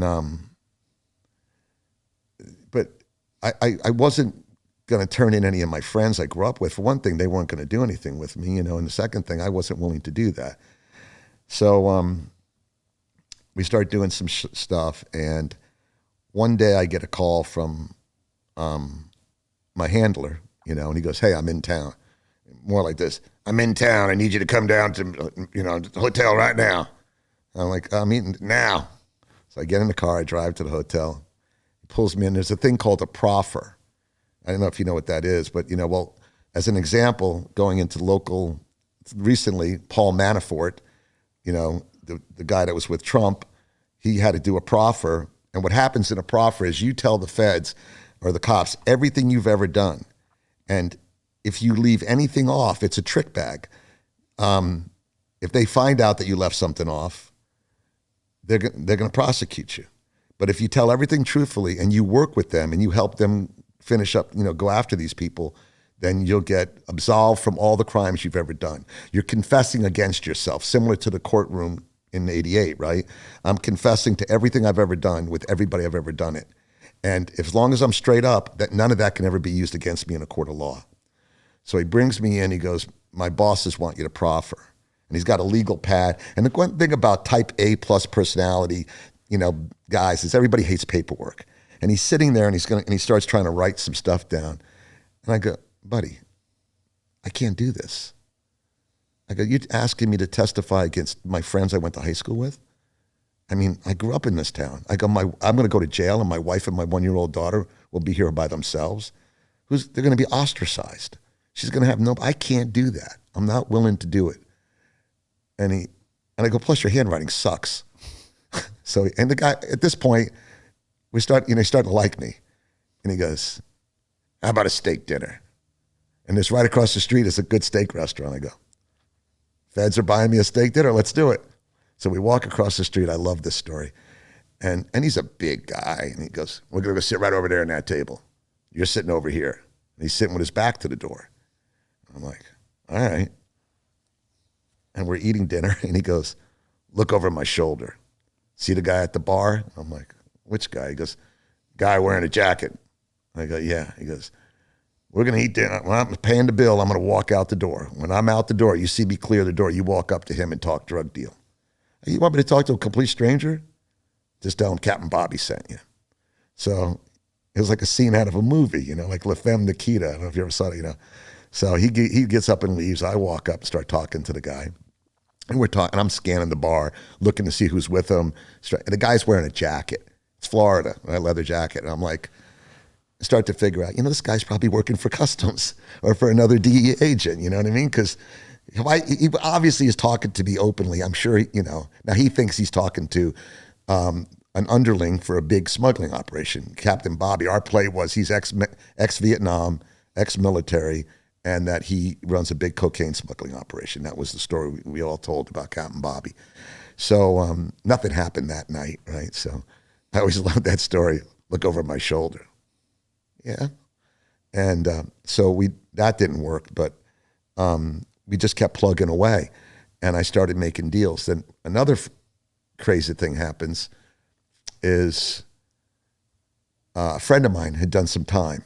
Actually had done time with my friend from New Orleans that had, that poor kid was a cokehead. He kept getting violated. He did 10 years on a freaking 1.5 year sentence because he couldn't. It's crazy. But anyway, he gets out of prison, and we used to race cars together. But I have never done a drug deal with this guy. But we raced, his son and I used to race cars together, and he financed his son's racing car career with smuggling drugs. And we kind of knew, we both knew we were in the business. He calls me up. He goes, hey, I have 120. He just got out of prison. He goes, I have 125 pounds to sell. Can you sell it for him? I told him, I said, buddy, I'm working for the cops. And I was honest with him.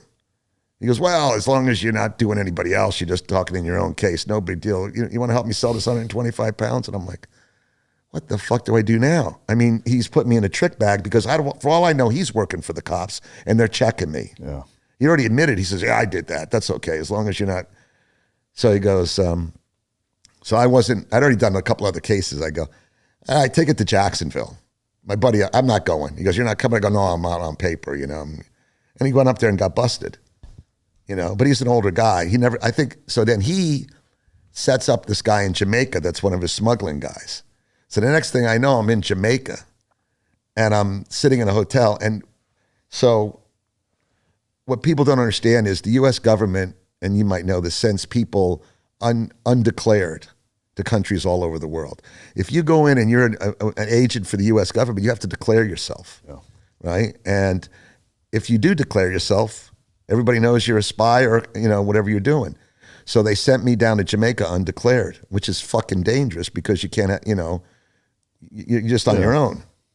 And they go down, but I did meet with the DEA handler down there, and this idiot, a black American, I'm in Kingston now. I'm not in the Grill. I'm not in Ocho. I'm in Kingston, one of the most dangerous cities in the world. And I'm the only white guy in downtown Kingston walking around, basically. So the guy tells me to meet him at a corner. I'm staying at this hotel. And we're getting his Range Rover. So he's in this green Range Rover. He's obviously, it's pretty obvious that he's not Jamaican. You can tell the difference between, there's more Indian and Jamaican. And I'm sitting there, me and him. So now I'm like, dude, you're going to get me made here. So he sends me back to the hotel, and I'm waiting for this other guy's contact, this Jamaican guy, to come in. And there's a lot of Chinamen in Jamaica. Most of the entrepreneurs, the stores and everything, there's a very big Chinese community that's been embedded in Jamaica. And the guy shows up and he knocks on the door, and I'm on the phone. It's been days now, talking to not my DEA handler, but the head of the DEA office there, going, hey, I'm here, nothing's going on. I don't know what you want me to do. I'm trying to, and I guess either the guy heard me or he knew that I was already talking, he made me through the coconut telegraph. He knocks on the door and I come out, he goes, you're a bad man. He must have heard something or just something spooked him. I go, I don't know what you're talking about. He goes, I've been waiting here for days for you to do a fucking load and you're not even, you waited so, he goes, you're a bad man. You're a bad man. You know what happens to you with people like you down here. And what they do in Jamaica is they don't have bullets, especially back then. They're like, you could get a life in prison for a gun or bullets or something. So they take you out to a field and they have what they call a machete party, where 2 or 3 guys just hack you to death with machetes. So I'm like, oh, no, everything's cool. I'm trying to talk them down. I'm trying to tell them, listen, because I was in the grill when I was in Jamaica, and I said, look, that's where actually the better weed is. I go, listen, buddy, I don't need you. I have my own connections in the grill. I've been sitting here for 4 fucking days. If you don't want to load the weed, I'm going to go up to the grill and get my own, try to do a takeaway. Make him say, all right, hold on. So he leaves, and I call back, and I think I'm here by myself, right? I don't know what's going on.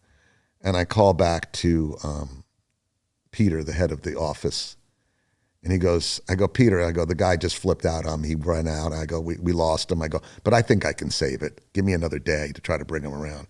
He goes, no fucking way am I going to risk an asset down in a third world country. No.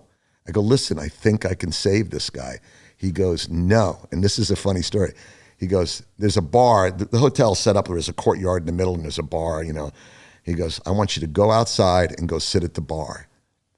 And I go, all right. So I walk out, and I have my same little smuggling suitcase here. And I go out there, and I'm sitting at the corner of the bar, and there's 2 well-dressed, 30-something, a man and a woman, look like a couple, and they're drinking what they call in Jamaica's Itol, which is non-alcoholic. Itol means pure, I guess it means no alcohol, no pork. That's the kind of, and they're drinking these frozen fruit drinks. They could have rum in it, but I know they don't now. And the guy looks at me, he goes, go get your stuff, we're leaving. I look at who the fuck's this guy? He goes, listen to me, go get your stuff, we're leaving. And I'm just like it. He goes, go back to the first day. Kilo Bravo, get your stuff, we're leaving. Now I know, he knows my call sign. It's them, it's the cops. So I go get my suitcase, and buddy, I've never went from a bar to a hotel to a seat on a plane faster in my life. Right out of the bar, right in the fucking car, right through customs, right onto the seat of the plane. Wow. And I got home, and my wife picked me up, and my daughter was in the back of the car, and I did my job. I got it out of boy. I didn't bust anybody. I didn't bring down an international drug smuggling ring, which we did later. But you did what you were supposed to do. I did my job, yeah. And we had busted we had some other things happen. I busted a guy with some weed. We said, somebody again came to me. He goes, listen, I got a guy. He pissed me off. He owes me some money. He wants to buy, So these are guys that know you're working for the feds, and they're coming to you. Yeah, try to help my life.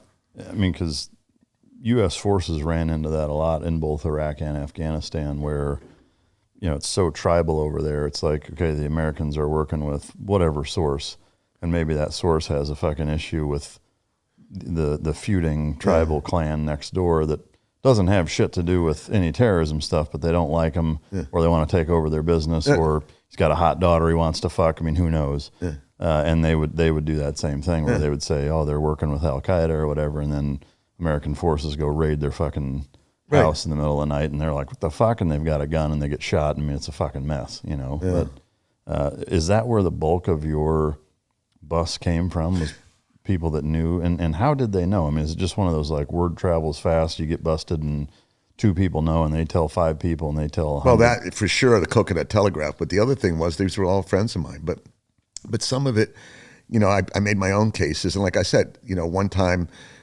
Captain Bobby calls me up. He goes, go down to this boat, because he loves electronic. He goes, there's a boat down there. He starts reading off to me the list of the electronics, the motors. He goes, try to get the boat. He wants the asset. So I go down there, and it's like this old guy, and he had lost everything because, there was a whole time the economy just, there was when the Iran-Iraq war, the gas went up and the economy had collapsed, and they had luxury tax on boats. It was pretty much what took Dave Jackson down. My friend Dave had $1 million business, but lost it all in this whole fuel crisis and back in the day. And I'm sitting there with the guy, and I got my tape recorder on, and I'm recording him. And the old man, I can look at him, I can just see he's waspy. He's got money at one point. He looks like Bodhi Yachty. He's got on the boat, the little khaki shorts and the topsiders. And he's an old man. He's kind of bent over and he goes, look, here's the deal. He goes, I've lost everything. All I have is this boat. He goes, my wife's sick. I need to sell the boat to pay our bills. He goes, and I'm like, all right. Well, I go, I'm here representing some buyers out of Jacksonville. I said, the boat looks good. I go, you just put the, twin 350 or 7, diesel engines. And I'm looking at all this stuff. And I'm taped. I'm wired. I'm recording. And I go, but I just make an innuendo. I go, listen, I just want to let you know that these people are paying in cash. They're coming in from South America, and they don't really want to be, He goes, and it's like as if he committed Harry Carey, I say in the book. He stuck the knife in his own. He goes, I don't care what they do for a living or who they are, as long as they pay me in cash. I don't give a shit. And that tape, the cops come in. They go, hey, I don't know what they ever did with it, but literally they could have just said, you're giving us the boat, or we're gonna go after you for money laundering. Remember, John Gotti in the end couldn't pay his lawyer, and the lawyers have to show where they got the money. They got to a point where if you paid your lawyer in cash, the lawyer couldn't take it because he couldn't. Yeah. The laws have gotten so draconian, I guess, or so advanced. So that guy, I don't know if they ever took his boat, but can you imagine that? Well, so just so I understand it right, so you don't even have to say that, hey, my buyer is a drug dealer and he's using cash. It's just implied. Yeah. And that's a crime? Yep. How? Well, you know how Dave Jackson got busted originally? He agreed to sell a plane to somebody, and he never really I don't think he got that into it. It's just, listen. I guess, Well, here, how many lawyers do you have? The government has 1 million. Yeah, I have a business attorney that, But you understand what I'm saying? They're gonna arrest you, But so like the hypothetical, trying to put myself in that position. Somebody, you come to me and say, hey, I've got a client that wants to buy a dog from you, but he wants to buy it in cash. Well, and he's also you're implying that he's using it to rob a drugstore. You're part of the crime. Okay, so the implication in this case is that they need a boat because they're going to be moving drugs, and that. Yeah. Okay. I thought it was like just totally, no, we're just buying it in cash, and that was the crime. Well, you're not allowed. There's an IRS.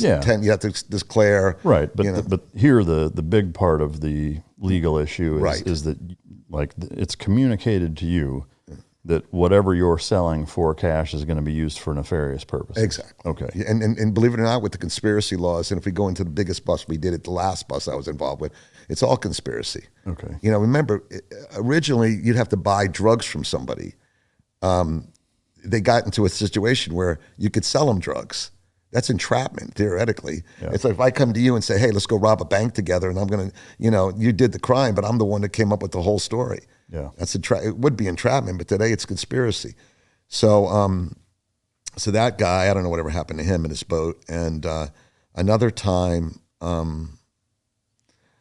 I'd been in Amsterdam a couple years earlier, and there's a guy that my bad dad Sandy had introduced me to. This guy from I was going to visit my cousin in England, but Sandy goes, well, why don't you stop in Amsterdam and see this guy? Maybe you can do some drug dealing together.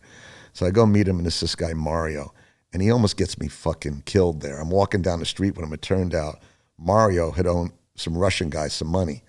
And all of a sudden I'm surrounded by me, Mario, and these 2 Russian guys, and I'm looking, I could see this Russian guy, and they're talking German or whatever they're talking, and I don't understand a word, but I'm street smart enough to know there's a bad situation here. And all of a sudden this guy's looking at me, and I see his arm cocked down low. And I'm thinking, this guy's going to throw me 100-mile-an-hour sidearm pitch right to my chin. He's going to fuck me up. And Mario's going, I got no, I got nothing. I can't talk my way out of it. Yeah. And I can't move. I can see I'm about to get, who knows what's going to happen to me. And Mario goes, no, not Americana, which, nobody wants to mess with an American because then you get the American M, it can be. So they let me go. So a couple of years later, I get a phone call from Sandy. He's living in Costa Rica now. He's on the run. And my bad dad. And he says, Mario's coming to Fort Lauderdale. I go, okay. He goes, maybe you can hang out with him. And I said, I'm no fan of Mario's, but I got Sabo, my partner with the DEA, the Jamaican guy, and I are hanging out. And my friend Frank had had been originally the guy that turned me in, years ago. He's hanging out. And Mario's hanging out with us for a couple days, and he's like off the chain. I don't know, the guy's on acid or something, acting weird. Finally, he looks at me, he goes, listen, I've got 200 kilos of hash coming in from Amsterdam. This husband and wife are sailing it in. And this waspy, middle American husband and wife had sailed their little sailboat from Amsterdam to Fort Lauderdale. Wow. That's a long trip. And I don't know why they came to Fort Lauderdale unless they had a buyer down there, because the product would be worth more in the Northeast, where they could have easily gotten from Amsterdam to Maine. Way faster. Yeah. And I guess they had a buyer that flipped out or didn't show up, or I don't know. But I'm like, oh, man, now what am I going to do? So I go down and meet the guy, and it's a nice guy and his wife. And if I remember correctly, I think the kids were with their in-laws or something. So I call Jacksonville and I tell him the story, and he wants the boat. So he's like, tell him to bring the boat up to Jacksonville. I go, Jim, they just sailed across the Atlantic. You want me to get them to take the boat to Jacksonville? It's like 300 miles north. They're not doing that. That's like through the intercoastal. How are you going to get it there? So he goes, all right, we're coming down. So he comes down. But one of the things that happened when they first recruited me to work for Jacksonville, which is the northern district, I live in the southern district. I had to go and clear DEA approval in the southern district. And everywhere I go, he's like, why aren't you working, this guy, why aren't you working for us? Why are you working for the northern district? Everybody wants, build their cases, build their book, make themselves look better, get a higher GS rating, If people don't understand, the government are GS employees, so, you get raised as your rating, your salary goes up. And, build their, put notches on their lipstick case, so to speak. And so he goes, all right, we're coming down. And so now he has to split the boat with the southern district, right? Because you can't come in, the DEA from the north can't come into the southern district's backyard and not include that. You can't just do a bust in somebody else's, the cops can't do that. So I'm on the boat, and he calls me up, and I'm setting up the bust. And he goes, I get a phone call. I go, excuse me for a second. He goes, we got to act now. I go, why? I go, what's up? He goes, Customs is on the dock. So they don't want Customs to get the bus before they do.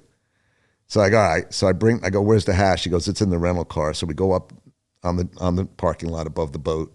And when I go like this, that's when I've seen the hash, right? So I'm looking down in the trunk, and I go like this.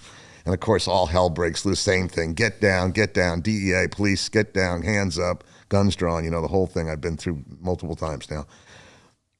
And I see the two Customs guys, and they look like two construction workers, they're undercover.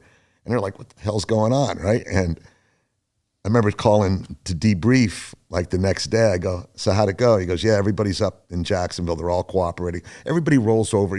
People say, like, if you watched it, oh, that guy's a snitch or a rat. Listen, I've never been good with it. I was raised not to be a snitch and a rat, but you and I were raised. When you're at first grade and they say, don't rat me out to the teacher, right? It came to me recently to realize we're ingrained, we're not supposed to do that. Don't tattletale, right? Well, the same kid that was in first grade that didn't tattletale is now, 30-something years later, setting up his, drug deals. It goes against, if it doesn't go against your grain, you're a scumbag and a piece of shit. I talk about it, kind of bravado, and we laugh about it. Me and my friends, one guy started yelling before they got the DEA out. He was already cooperating. I'm like, dude, let him get the handcuffs on before you cooperate. Man up. Yeah. But it never sits right with me, and I don't know. Yes, with the same circumstances, I'd have to do it again. But if it'd be really hard to step on that same landmine. For all these years growing and living with the fact that I was a rat and a snitch and a tattletale, anyway, so they all cooperated instantly like everybody does, because what did the guy tell me in jail? The mores and values you're clinging to died a lifetime ago. Yeah. So that was another bust. And then another time we did this other guy, and then I busted another guy for some weed. And again, they throw us on the ground. I'm handcuffed. The guy's ratting before that. I go, man, they just flip instantly. And I understand it's scary. Guys are running out with guns and throwing you on the ground, but just the same, if you're smart, you keep your mouth shut and make a deal. Remember, the only person that didn't go to jail in my case, the only person who didn't go to jail was me. Terry went to jail, so did the other 17 people, so did everybody that I busted. The only person who didn't go to jail was me because I kept my mouth shut. Yeah. And I'm not saying I'm cool about it or proud of it or whatever, but I followed the rules that I was trained in. Yeah.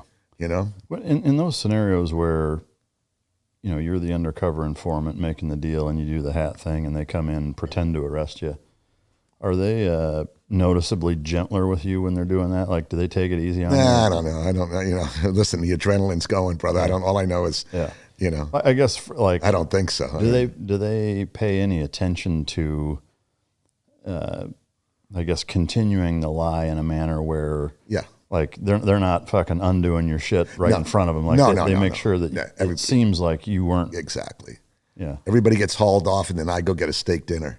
Well, so, I mean, are there instances, or do you even know, in some of the bus where even today they still don't know that you were the guy, or do they all at some point find out? I think they pretty well know when, I guess when they go to court or when the lawyers break it out, they go, look, the guy that brought you there set you. I think it comes out in the...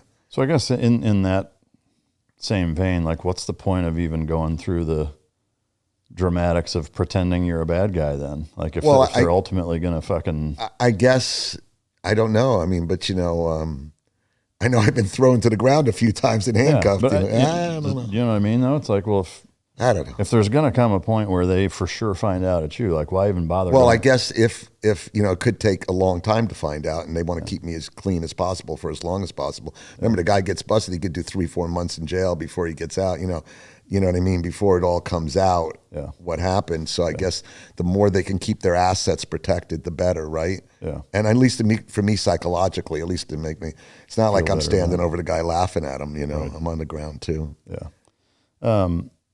In any of the cases where you did bust, were there any really close calls where shit kind of went sideways, where the people that you're busting pulled a gun or tried to run, or like anything dynamic, or was it all kind of the same? It was all, and most of these guys were just like me, guys that were kids or grew up in the drug. But I mean, the one guy busted, ratted his cousin out by the time he hit the ground, and then the cousin was such. I hated this guy.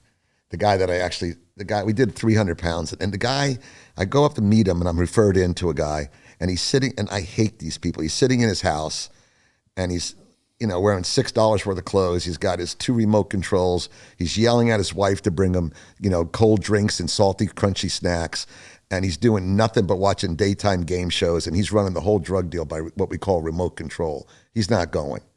He already been up with me once and saw the load and sent his cousin up. And that was one of the few guys that and then we busted his cousin and him, in the end. We busted his cousin in Gainesville, and then we had to do this whole thing where for like a day, I didn't get to brush my teeth or anything or shower for like a day, but we busted him in Gainesville, and that's 6 hours to my Palm Beach, and then in a whole crew, like the weed, 10 different police, it's probably 5 different police departments, the DEA, the Gainesville police, the West Palm police. Everybody has to get a piece of it. They all want their finger on it. And he ended up turning his cousin in, and I had to get his cousin out of the house. The cops were like, we don't want to go in the house. It's 200, 300 pounds of weed. They got kids in there. They don't want to go in there with guns, and they just want to get them outside and arrest them on the front yard. So we pulled that off. And I convinced him that the car wasn't running right, and he had to come help us. And I forgot, I used a whole dog and pony, whole story to get him to come out of the house. And he cooperated instantly. He's another guy. As soon as he hit the ground, I'll talk. I'll tell you anything you want to know. Yeah. The biggest bust that you ever did as a DEA informant involved the Canadian Mafia, Irish, Italian, Hells Angels, and other this rock crew. Something motorcycle game. I can't remember the exact name. So what happened was, so this now is getting towards the end, right? I've been doing this for almost 2 years. The clock's ticking down, right? The state of Ohio is not going to let me go forever. Do they tell you that? No. But my lawyers are telling me, hey, Kenny, you know. So you know that you're not going to have to do this for much longer. Or that you're not going to be able to do it. Because the more you do, the less, the more I'm working, the less I'm not going to trial to get sentenced and go to jail. So I want to keep doing it, but they're telling me the clock's ticking, that you can't stall it forever. You've been almost 2 years or more than, I don't know exactly how long. And in the end, I got credit for 14 cases. And I don't, my DEA handler made up a whole thing that he sent to the judge and sent to the prosecutor and everybody. And the arresting officer in Ohio is a guy named Dennis Kavanaugh. He runs Homeland Security up there, now part of it. And, the DEA what happens is, so everybody knows, is the DEA may not be in every city, every town. What they do is the feds come in and they kind of, for lack of a better word, deputize the local guys. So if you're a local guy, you might get sent up with several other guys, go to DEA training, and then you come in and you're a cooperation with the feds, So Dennis was the head of the drug task force, and he's the one that originally arrested me. He's the one that, and we're still friends today. As a matter of fact, I went up to Ohio and I called him and he came out and we hung out. He couldn't hang out too long, but we gave each other a big hug. And every Christmas I try to call Dennis and check on him and tell him I'm still doing straight and narrow, and he did the right thing. And, he's had the opportunity to meet my family, as I mentioned, up there. And he's, I'm glad to have him, and shout out to Dennis and to who in Jacksonville, and who's a good friend of mine. I called him the other day.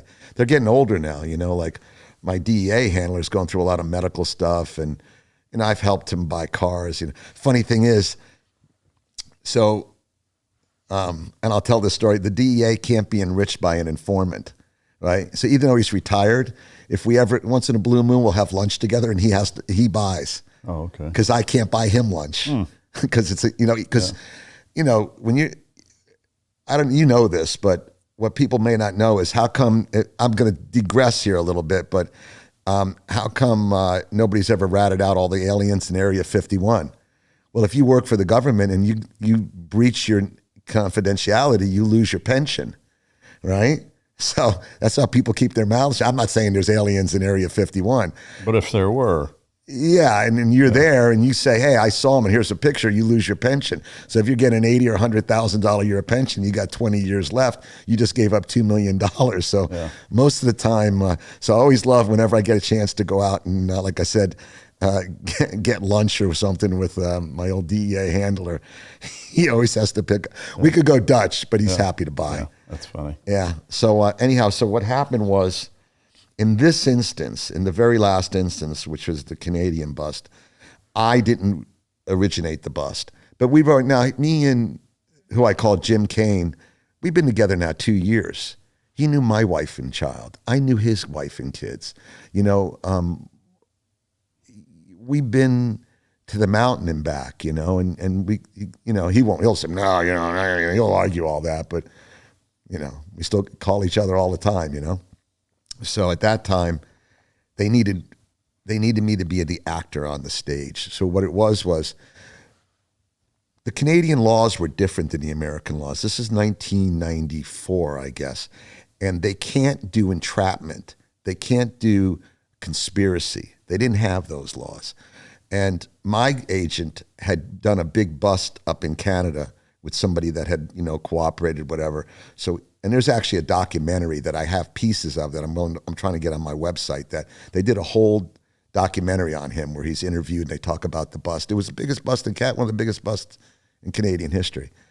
And so we had to bring the dream team together. So we got me, Sabo, Jackson, Dave Jackson, and we, and the Royal Canadian Mounted Police had gotten in touch with us, with my DEA agent, to help them bring down this. So what were they going to do? The way the laws work then is they'd have to go buy a gram and then work their way up by buying. That's never going to get the heads of the mob and the heads of the you're not going to go from a street dealer all the way up to the kingpin, right? So that's the only way they could do it. They can't do conspiracy. The laws weren't in the Canadian books to do conspiracy. Conspiracies, all we have to do is get the guy to talk about it, and he's guilty of it, right? But that's not the way the laws were set. So they had to come to us because my handler had already done a big bust up there and knew how to do it. So we convinced one of the guys, LaRue, to fly down to Fort Lauderdale, and that we're big time drug smugglers, and we got loads of coke, and Captain Bobby's ex-Vietnam vet, blah blah blah. And he actually was in the military, but he never went to Nam, So that was his little story that I found out in the end. He was never in Nam. That's okay. We fly LaRue down, and he comes to Dave Jackson's house. And now this is a big mansion on the water. We call it the Ponderosa, blown out place. I've got my ex-wife there, and she was beautiful. My current wife is a 12, but my ex-wife was a solid 9, and blonde, 5'6", 36, 24, 36. And I only say that to give you a reference. I actually called her, and said, hey, by the way, she goes, yeah, I had that's what my figure was back then. And I remember she was wearing a little like printed bathing suit, sitting on a lawn chair. And LaRue's like, look, mansion on the water. I'm a lieutenant. I played this role before where I'm his right-hand man. Sabo's his other right-hand man. He's from Jamaica. He's on that, the whatever side of the program. And Dave Jackson actually got LaRue to take a picture of with my wife. At the time, my wife's got his arm around, got her blonde hair over his shoulder. When I was living in Jamaica on the run, the last thing, everybody says, hey, can I get a picture? We throw the camera away. Yeah. There's not a lot of pictures. We don't want a lot of pictures when you're a drug dealer because, could be the girl that's taking a picture of it could be an agent for Interpol. Who the hell knows, right? Sure. So he does that, and we start doing this dog and pony show back and forth to Canada. His partner is this guy named McAllister. And, right? Yeah. I think so, unless I'm getting senile. And he was a bad guy. He's a guy that had been in prison. He was the head of the Irish mob. And what would happen is, so the Italian and the Irish mob would smuggle the drugs in, and then the two motorcycle gangs would distribute them. And these guys had already been supposedly brought in like 40,000 pounds of hash from Afghanistan. They'd already brought in tons of coke. So they were operational for years. Was it McAllister? I don't know. But anyway, the other guy, the head guy, I'll say McAllister, he had already been to jail. He did an armed robbery, shot a guard in the face, shot another guy, killed a few people. They pulled him over one time. He had a briefcase with a MAC-10 in it with a trigger on the handle. I mean, James Bond had a briefcase with a machine gun. He didn't have a MAC-10, with a trigger handle and a hand grenade in his pocket. And the cops in Canada pulled him over, right? Wow. So badass dude, right? And the MAC-10s, yeah, back in Florida, that was the hit of choice. Yeah. Like you get it, we call it a Mac attack. For those that don't know, I think it can clear its 35 bullet clip and you can shoot like 1,000 rounds a second or something. Had a barrel this big, the whole gun, you could never aim it, right? They actually killed one of my neighbors who had been cutting people's throats and armed robbing them. They just pull up next to him in a car, pull out the MAC-10, pull the trigger, or MAC-11, one's a 35, 130, 380, those 45, I think, and it just climbs right up. He had like 6 bullets in him. He just aim it low. So he had a MAC-10 in a briefcase. Anyway, we set up this cocaine smuggling deal. We tell them that we're the real deal. And so they flew in and we did the dog and pony show. Finally, we're going to go to Canada and bust them. And I'm now being put in as an actor, right? I'm one of the team, but it's really doing me a favor, right? Putting me in the case to give me the final that boy before I got to go to court. What was your role in that? Lieutenant for Captain Bobby's smuggling operation. Okay. So are you working out logistics with these guys? Yeah, they're not really. They're just meeting me, and I'm along for the ride on this one. This isn't, I never knew any of the people. I met LaRue once. I didn't know McAllister. I didn't have anything to do with it. I was just getting one final. You know how like when you're a government employee and right before you retire, they move them up a notch so you get a little higher pension kind of thing? Well, in the military, they sure as fuck don't. But exactly. Yeah. No, they'd be like, didn't you fuck something up? Let's bust you down a notch before you get out. Exactly. We're going to knock you down a notch, right? Yeah. Yeah. Well, the cops, they always try to give them a raise. 19 years, 10 months. We're going to go ahead and boot you out now so you don't get a fucking retirement. Exactly. I'm sorry to hear that. No, the military has its fucking issues, but in that instance, you were around some of these bigwig guys. Yeah. Did you get the impression from a vibe or just present standpoint? Like, could you tell they were fucking bad dudes just being around them? Well, LaRue was a goofball, and that's who I met. McAllister I never met, and so I'll tell you, he was a killer. You know, he'd already been in prison. I think he was just responsible for multiple murders. The Canadian laws were just much weaker than the American laws back then. So we go up there, and here's what me and Sabo go up to Canada. We're on the Canadian border, and we're in Burlington, Vermont, I think is where we staged out of. So we all went up there, and so we're on American military base. We flew up and had rented cars, and we had everybody there. We had the cops from Ohio. Excuse me. This is a big bust. So what they had was, I think it was a C-111 cargo plane. It was Air National Guard. And we had 3 cars in the plane, and each one had 100 kilos of coke in it. By the way, just so you know, the cops never run out of drugs. They never sell them. They just put them back in the warehouse. And the cars had a thing. Actually, one of them was a little Honda, like my ex-wife's car at the time. So you turn the key on. If I remember correctly, you turn on the radio, and I think you had to push in a cigarette lighter, and a secret compartment opens up. So they go up to the Canadian border, and they're up there. And now at this time, you're talking about 1994, LaRue shows up, and he's wearing a $50,000 Rolex or something. He's got on a fur coat. He's got all this bling on. And I'm like, who the hell does this? You're in the middle of a drug deal. You know, you want to come in Vermont, you want to come in wearing, you know, like a flannel shirt with a thing of syrup. Yeah, exactly. Right. You want to look the part. You want to dress, you know. So they try to do the deal, and LaRue says he doesn't have the money. He goes, but if you front me the coke, I'll sell it and bring it back. No, obviously, we're not going to do that. And but we did a big. I mean, the cops, the head of the brass showed up in a Learjet. I remember. They bring me and Sabo, and they go, come on, we're going down to this American military base, and it's right on the Canadian border, and it's the middle of the wintertime, and we're sitting, you know how that shit is, little flappy doors, you know, shit house, you know, and the American military guy, the soldier goes, looks like we know the C-111's already landed. The Learjet's pulling up, and he goes, looks like your plane's here, guys, and, you know, Captain Bobby goes, let's go out. We got to go out and meet the brass. And no, he goes, we got to go out and meet them. And I'm like, literally looked at it. The door's like, you know, it's 24 below out with the wind chill factor. I go, I ain't walking fucking out there. And of course, yes, you are. And it's respect the brass. Make sure you sew yourself right, you know? And me and Sabo are walking out there like, fuck, it's frozen, right?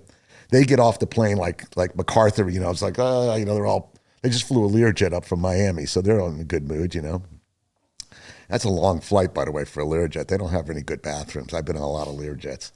One of the things they used to have me do when I was a kid, just to digress, a few times when I was like 18, they go, here, we need you to take $1.5 million to the Cayman Islands. Here's a Learjet, and take your girlfriend. And I used to literally get on a jet by myself with a couple suitcases full of money and fly to the Caymans, drop it off in the banks, get lunch, and come home. That was one of my earliest jobs as a kid. Oh. Yeah, and I remember one time they bought Dom Perignon for us because, you know, when I used to fly with Sandy, when he used to go, but he stopped going because he didn't want to be on the plane. If he send a kid, you know, he didn't want to be near the money.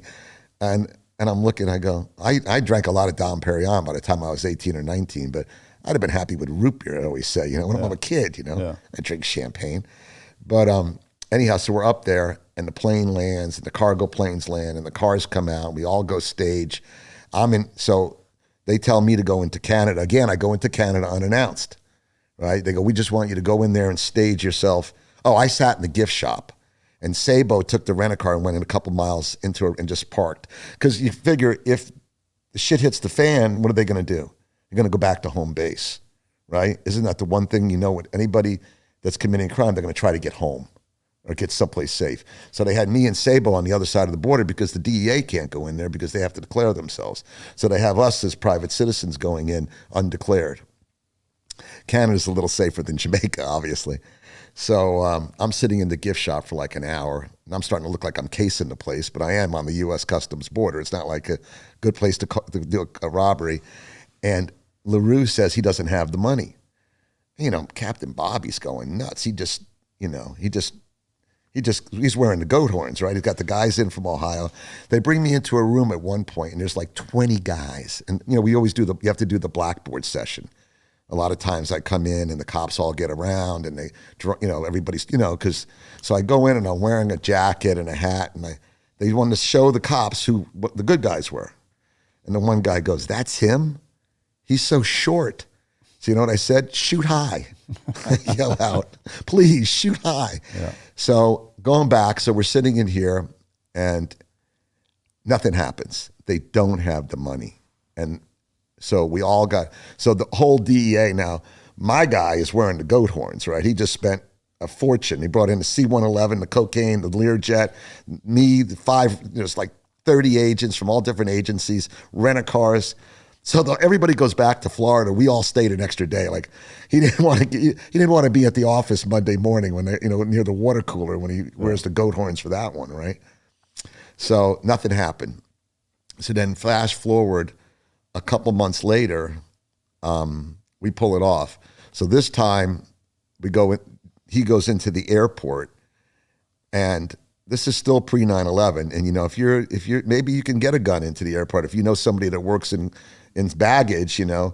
So he's going to meet McAllister. McAllister's the main guy, right? He's the guy with the machine gun in the box and in the briefcase and everything.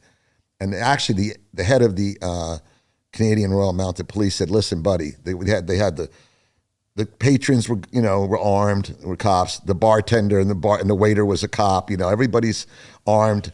But he says, Jim always tells me, the guy says to him, "Listen, we're here to back you up, but if he has a briefcase, you're on your own." Yeah. You know, he's got that machine gun briefcase. Yeah.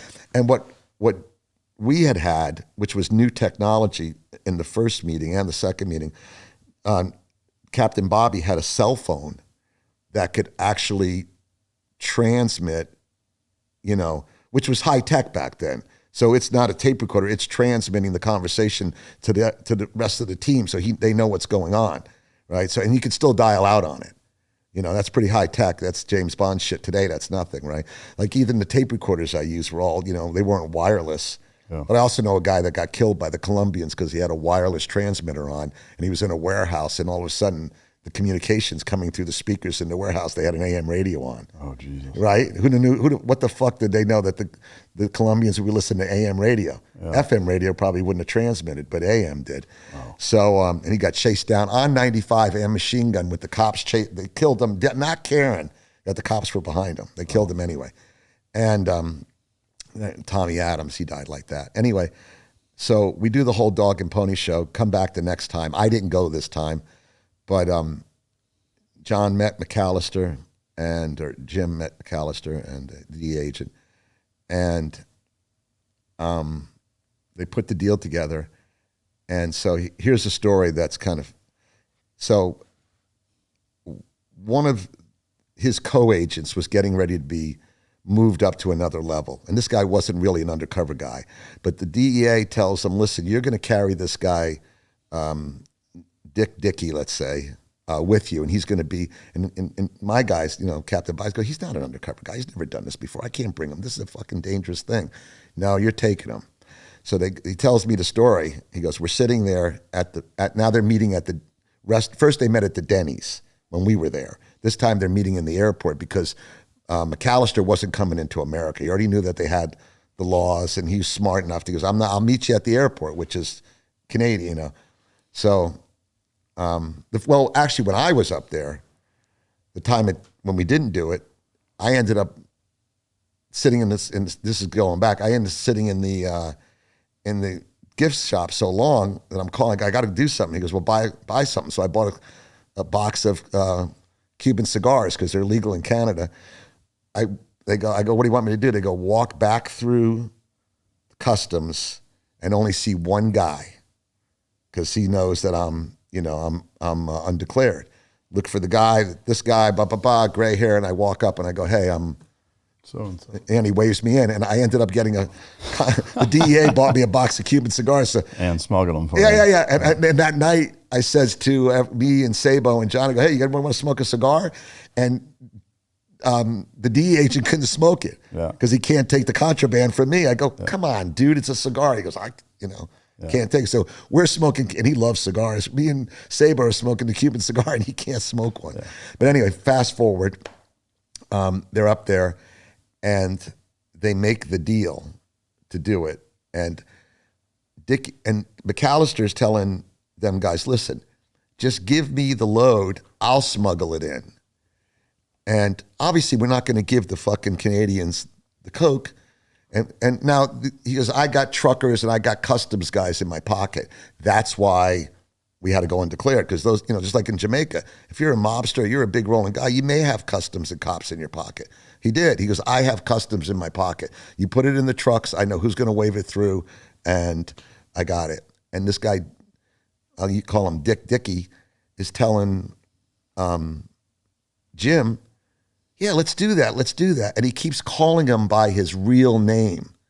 And finally, McAllister looks at him and says, I don't understand something. I thought your name is Bob. Why does this guy keep calling you Jim? And Sabo, the other team member, had been in Jamaica, and he had these custom cigars made. You know, the ones you get for your kids, said it's a boy, and had these business cards made that said, I actually have one somewhere. It says Southern Marine Industries, Captain Bobby Burke, but it had his name, like Jim as his middle name, whatever. So he goes, here's my business card. He's known me since we were kids. Everybody calls me, my first name, everybody calls me Jim that's known me, and blah, blah, blah. And the guy bought it. Wow. Yeah, you're talking about this guy almost blew the deal. And he goes, here, have a cigar. And I remember the guy's like, what the fuck? He goes, so he lights up the cigar, and that closed the deal. So what they did was they flew this other guy down, this guy who was a karate expert. He was one of their enforcers. Now he's flying to Jacksonville. I forgot the guy's name. It's in the book. It's on the top of my head. And he's going to check the coke. Now remember, the cops don't run out of coke because they don't ever deliver it. So they got him. Now, where I had met him 2 years earlier, there was a boat in the Jacksonville Marina. Now I had personally brought up 2 more boats from busts we did. Now he's got like 4 boats in the marina, and almost got killed on one of the trips up in a boat.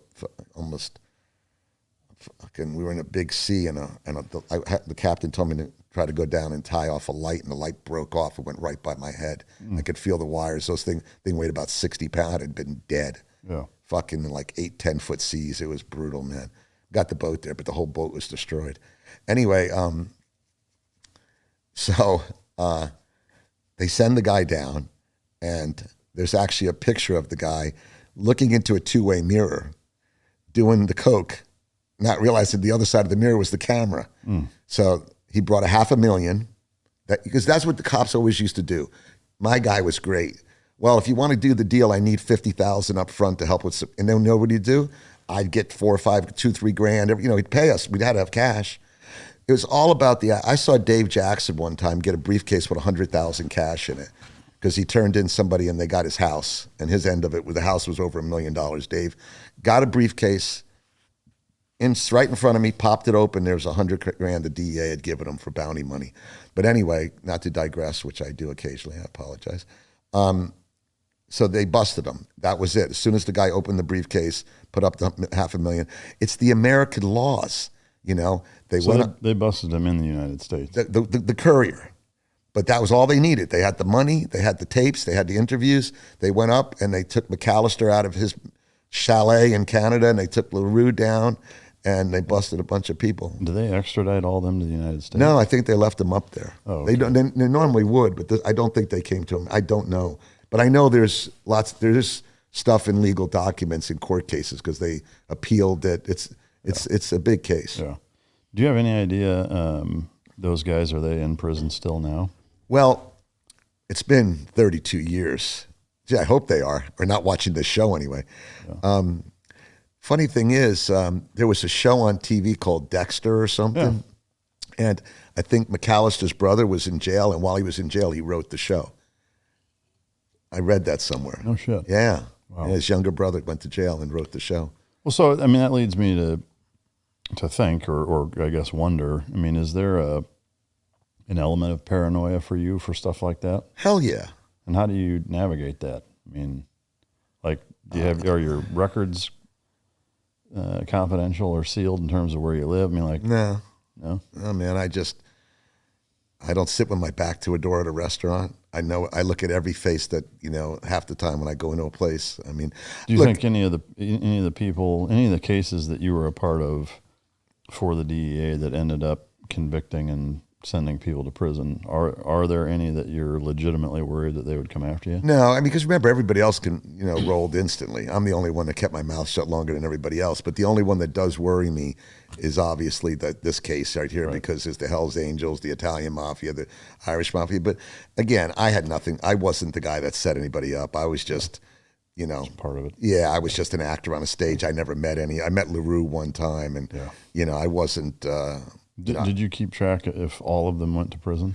I know that one of the McAllister appealed it, and it went all the way up to high up in the court system, and it's literally case law in in Canada now. Yeah, or America. I think, yeah.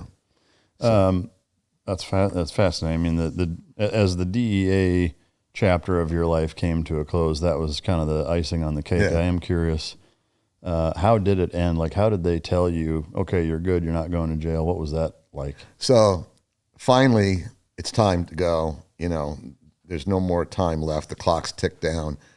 And they call me up, and it's like, and I got a baby, I got a wife, I don't know, I got a house. I mean, and finally someone calls me, my lawyer, and says, you're going to get probation. And I was like, what? Really? And I even asked Dennis Kavanaugh the other day, I talked to him last year, I go, why did I get probation? They go, we don't know. They go, we had said it was the right thing to do, and the prosecutor agreed to it. Wow. And we don't know why, because nobody else did. Yeah. They said, look, but you got to see the sheet they handed in, 14, and they got assets and they got that of boys. But I don't know. But I'll tell you something that happened. So I fly up. I tell my wife, my ex-wife, I go, I'm coming home. It's safe. And our marriage had disintegrated. It was terrible. It wasn't the fact that it lasted years after that. What ended up taking down our marriage is my ex-wife got hooked on Oxycontins and left me to raise 2 kids. Oh, wow. She left me when the kids were 8 and 12. Yeah. And I raised them by myself, and she's never seen the kids again. She left and never came back. Oh, I know. She was an addictive personality, and she had issues. And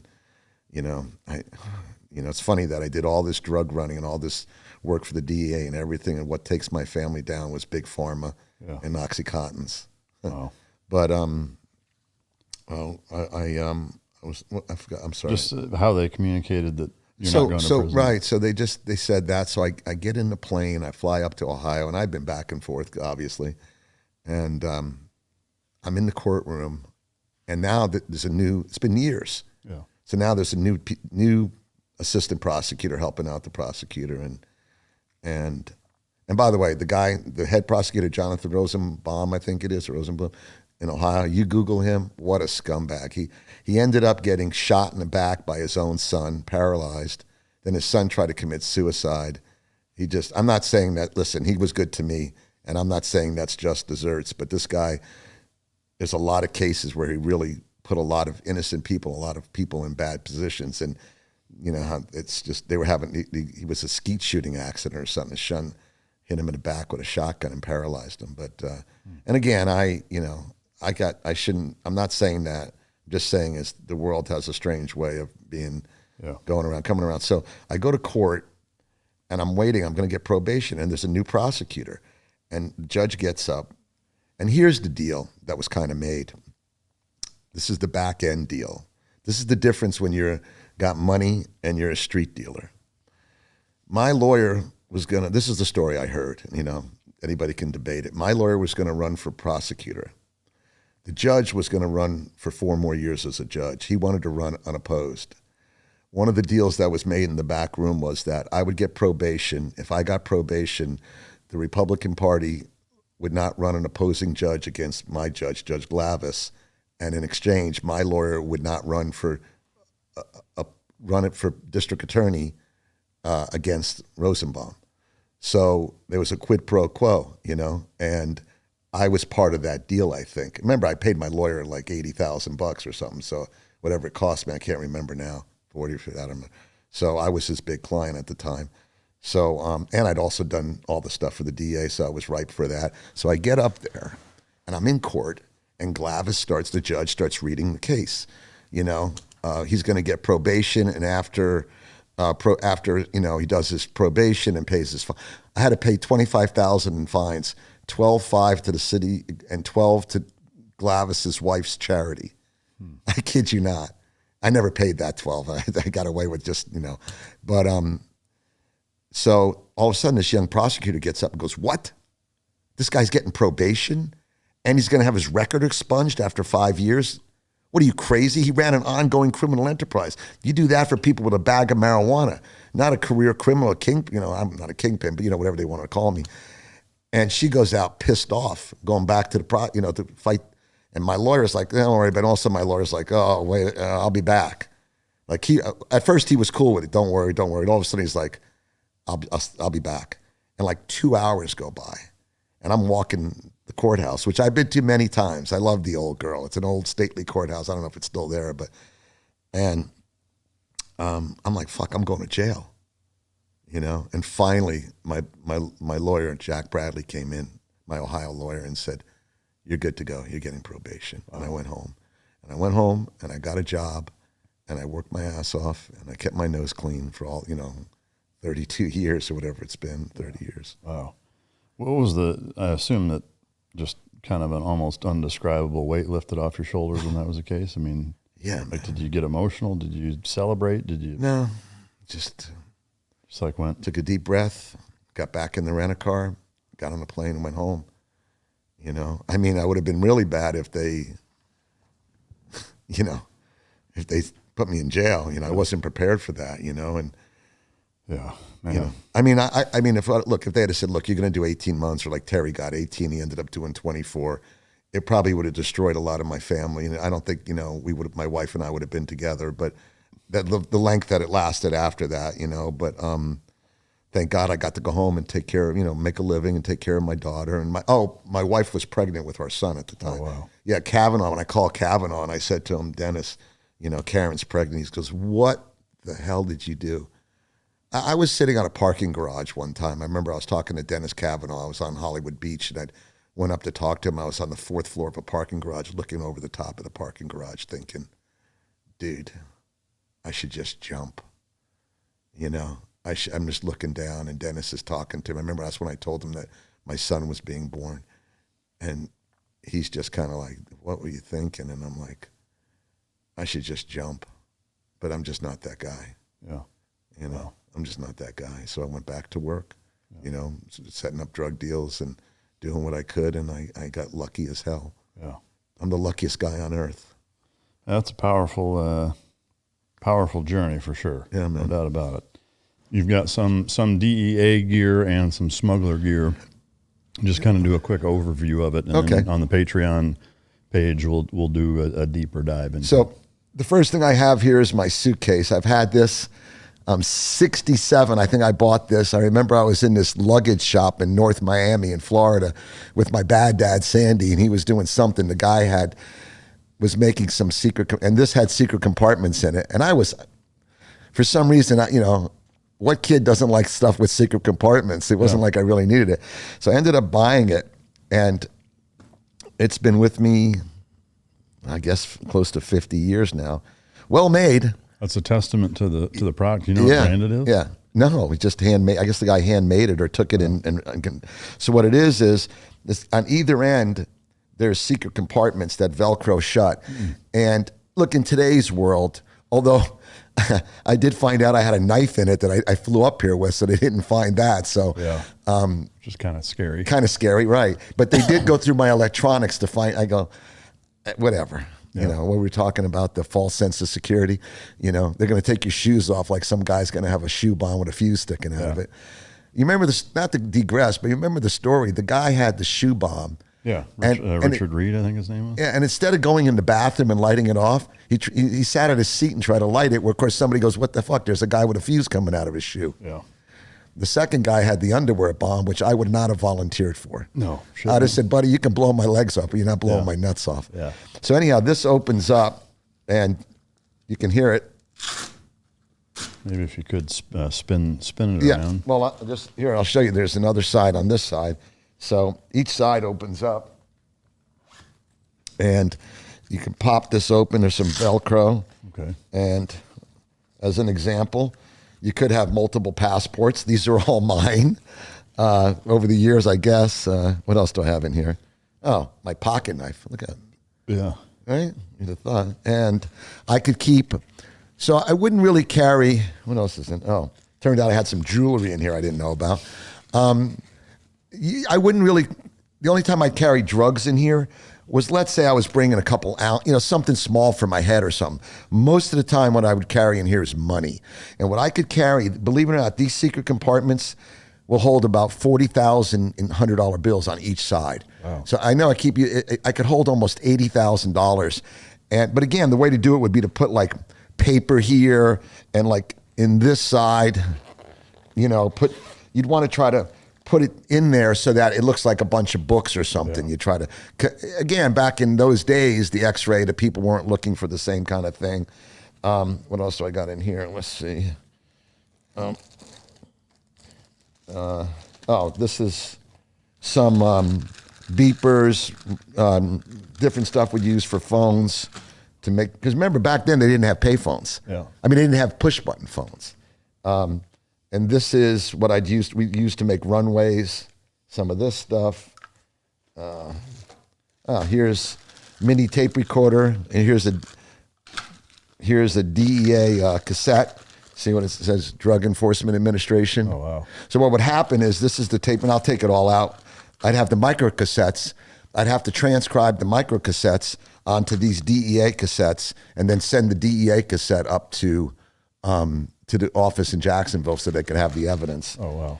So that's some of that. And one of the biggest tricks in smuggling, believe it or not, is this baby, Callium stick.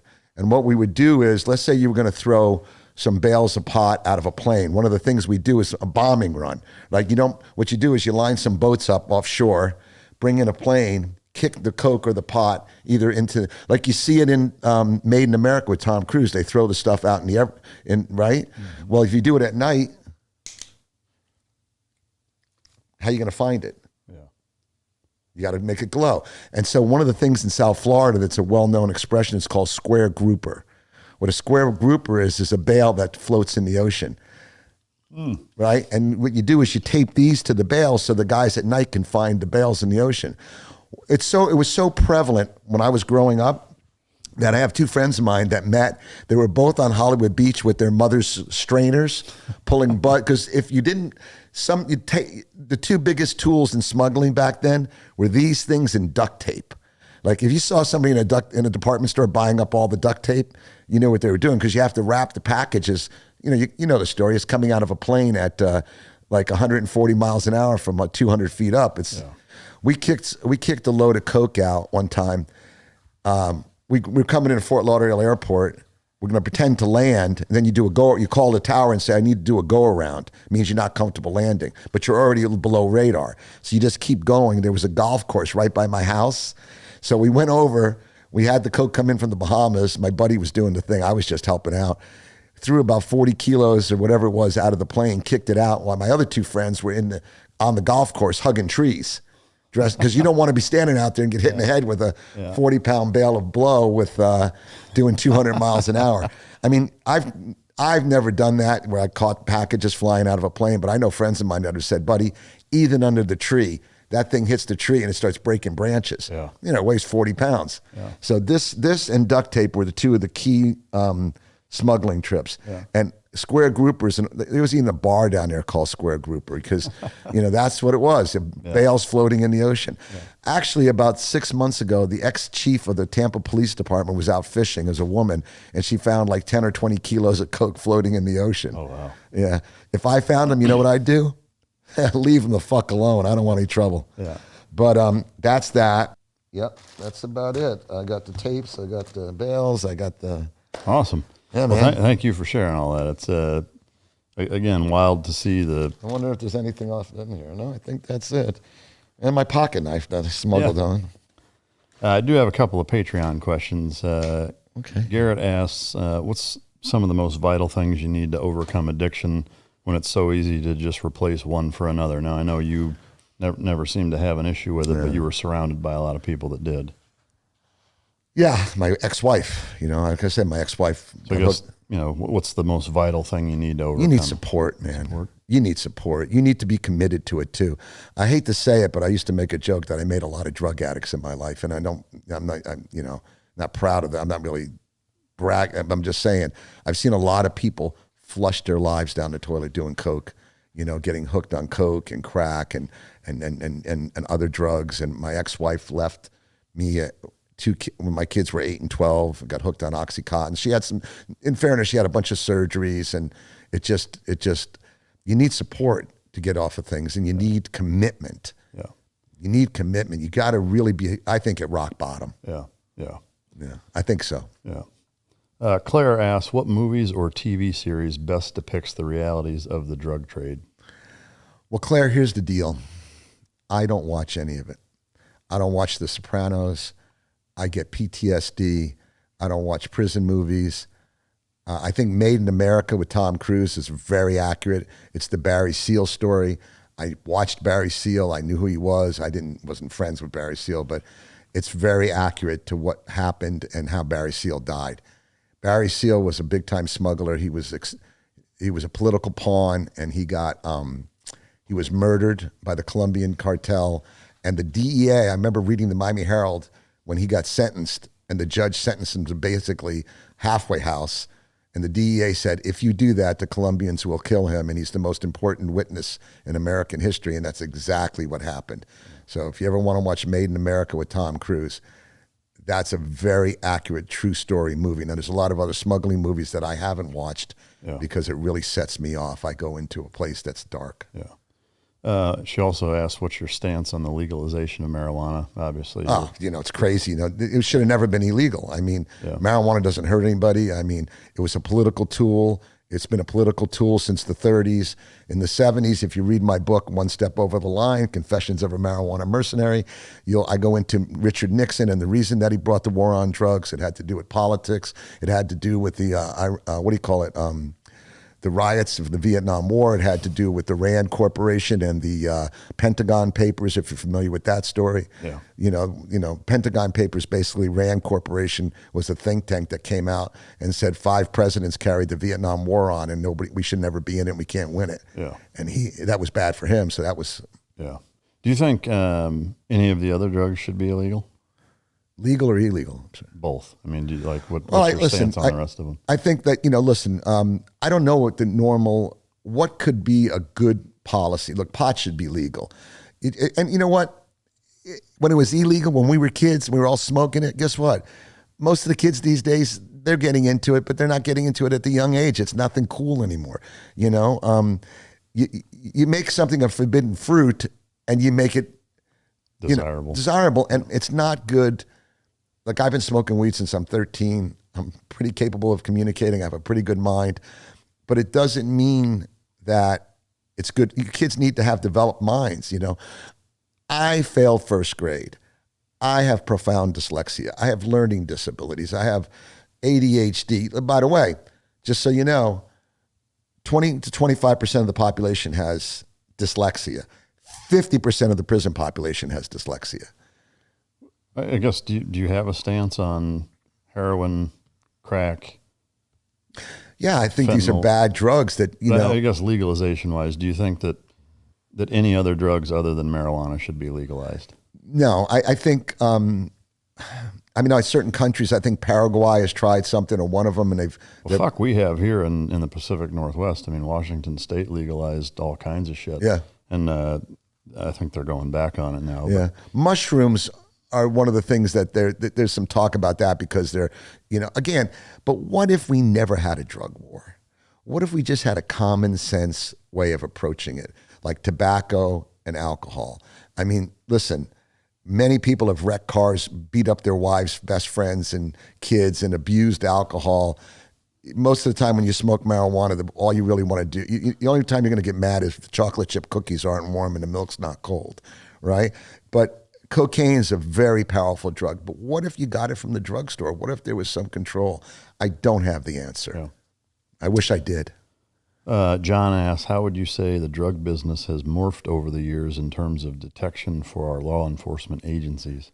Well, I mean, in the very beginning, it was wide open. You could just get in a boat and drive it right into Port Everglades. Then by the time the late 70s, early 80s, you had Big Bertha was the blimp that they put up, the radar blimp. You had the Coast Guard Dauntless. You had lots of interaction in South America, Colombia, Jamaica. We had agents all over. Well, I think he's asking about the actual drug trade, like on the smuggler side. How has it morphed? I don't smuggle drugs anymore, but they're still pulling it off, and a lot of it the same way. At one point they were smuggling. A lot of it was containerized. It's still containerized. In other words, when you think and you see a picture of some immigrant walking across the Mexican border with a backpack full of fentanyl, that's 0.1%. Yeah. What's really happened is there's a tractor trailer driving through the border with with a half a ton in it or whatever, because it's containerized. It's in shipping. Yeah. I apologize to you and John. You're correct. It was in detection, in terms of detection for our law enforcement. I skipped ahead one question and got confused. That's my fault. No, you're fine. Obviously, I know you're not in the business anymore, but it seems like technology is probably for both sides kind of the biggest game changer. Well, like one of the things that they're trying to do at the Mexican border is set up more radar. They have drug sniffing dogs and all that, but they're trying to have better X-ray equipment to X-ray the stuff coming in. There was a time when somebody smuggled in like lumber hollowed out with coke in it. There was concrete pillars. I mean, there's been so many. Here's the problem. The criminal mind is pretty industrious. Yeah. Anytime you think of a way of stopping it, somebody's going to trying something else. But what I've been noticing in the news is there's a lot of just pure busts again where it's not hidden. I read the other day though, the Colombians tried to take like some, what a submersible is? It's a sub that doesn't really go deep. It might just go just under the water. Sometimes they're towing it behind a bigger boat, like it's just a submersible. Sometimes they actually have submarines that they just brought. They just busted 3 submarines going to Australia with cocaine on it. Yeah, literally going from Colombia to Australia. That's a long. Yeah, that's a U-boat mission in World War II. Yeah. Man, such a fascinating wealth of information from both sides of the coin, having experienced both at length. I can't thank you enough for coming, for sharing your story, all this stuff. We're going to jump into Patreon and dig a little further into some of the smuggling tactics and gear and such. Is there anything that you wanted to add before we wrap up? No, man, you're a gentleman. I appreciate you having me on, and I really appreciate everything. And just happy to be here. Yeah, I can't thank you enough for taking the time to share all this stuff with us. I know the viewer appreciated it. I know I sure did. If you didn't, feel free to choke yourself. Do have a couple of quick gifts for you as parting gifts. You were checking out the coins earlier, and just wanted to give you one of those. And I save all this stuff, dude. Oh, I love this. Good. So we got you a coin, and then in the black box, a big thanks to John Johnston and Champion Choice Silver for the other parting gift. Thanks. Via the mic drop. By the way, I love this stuff.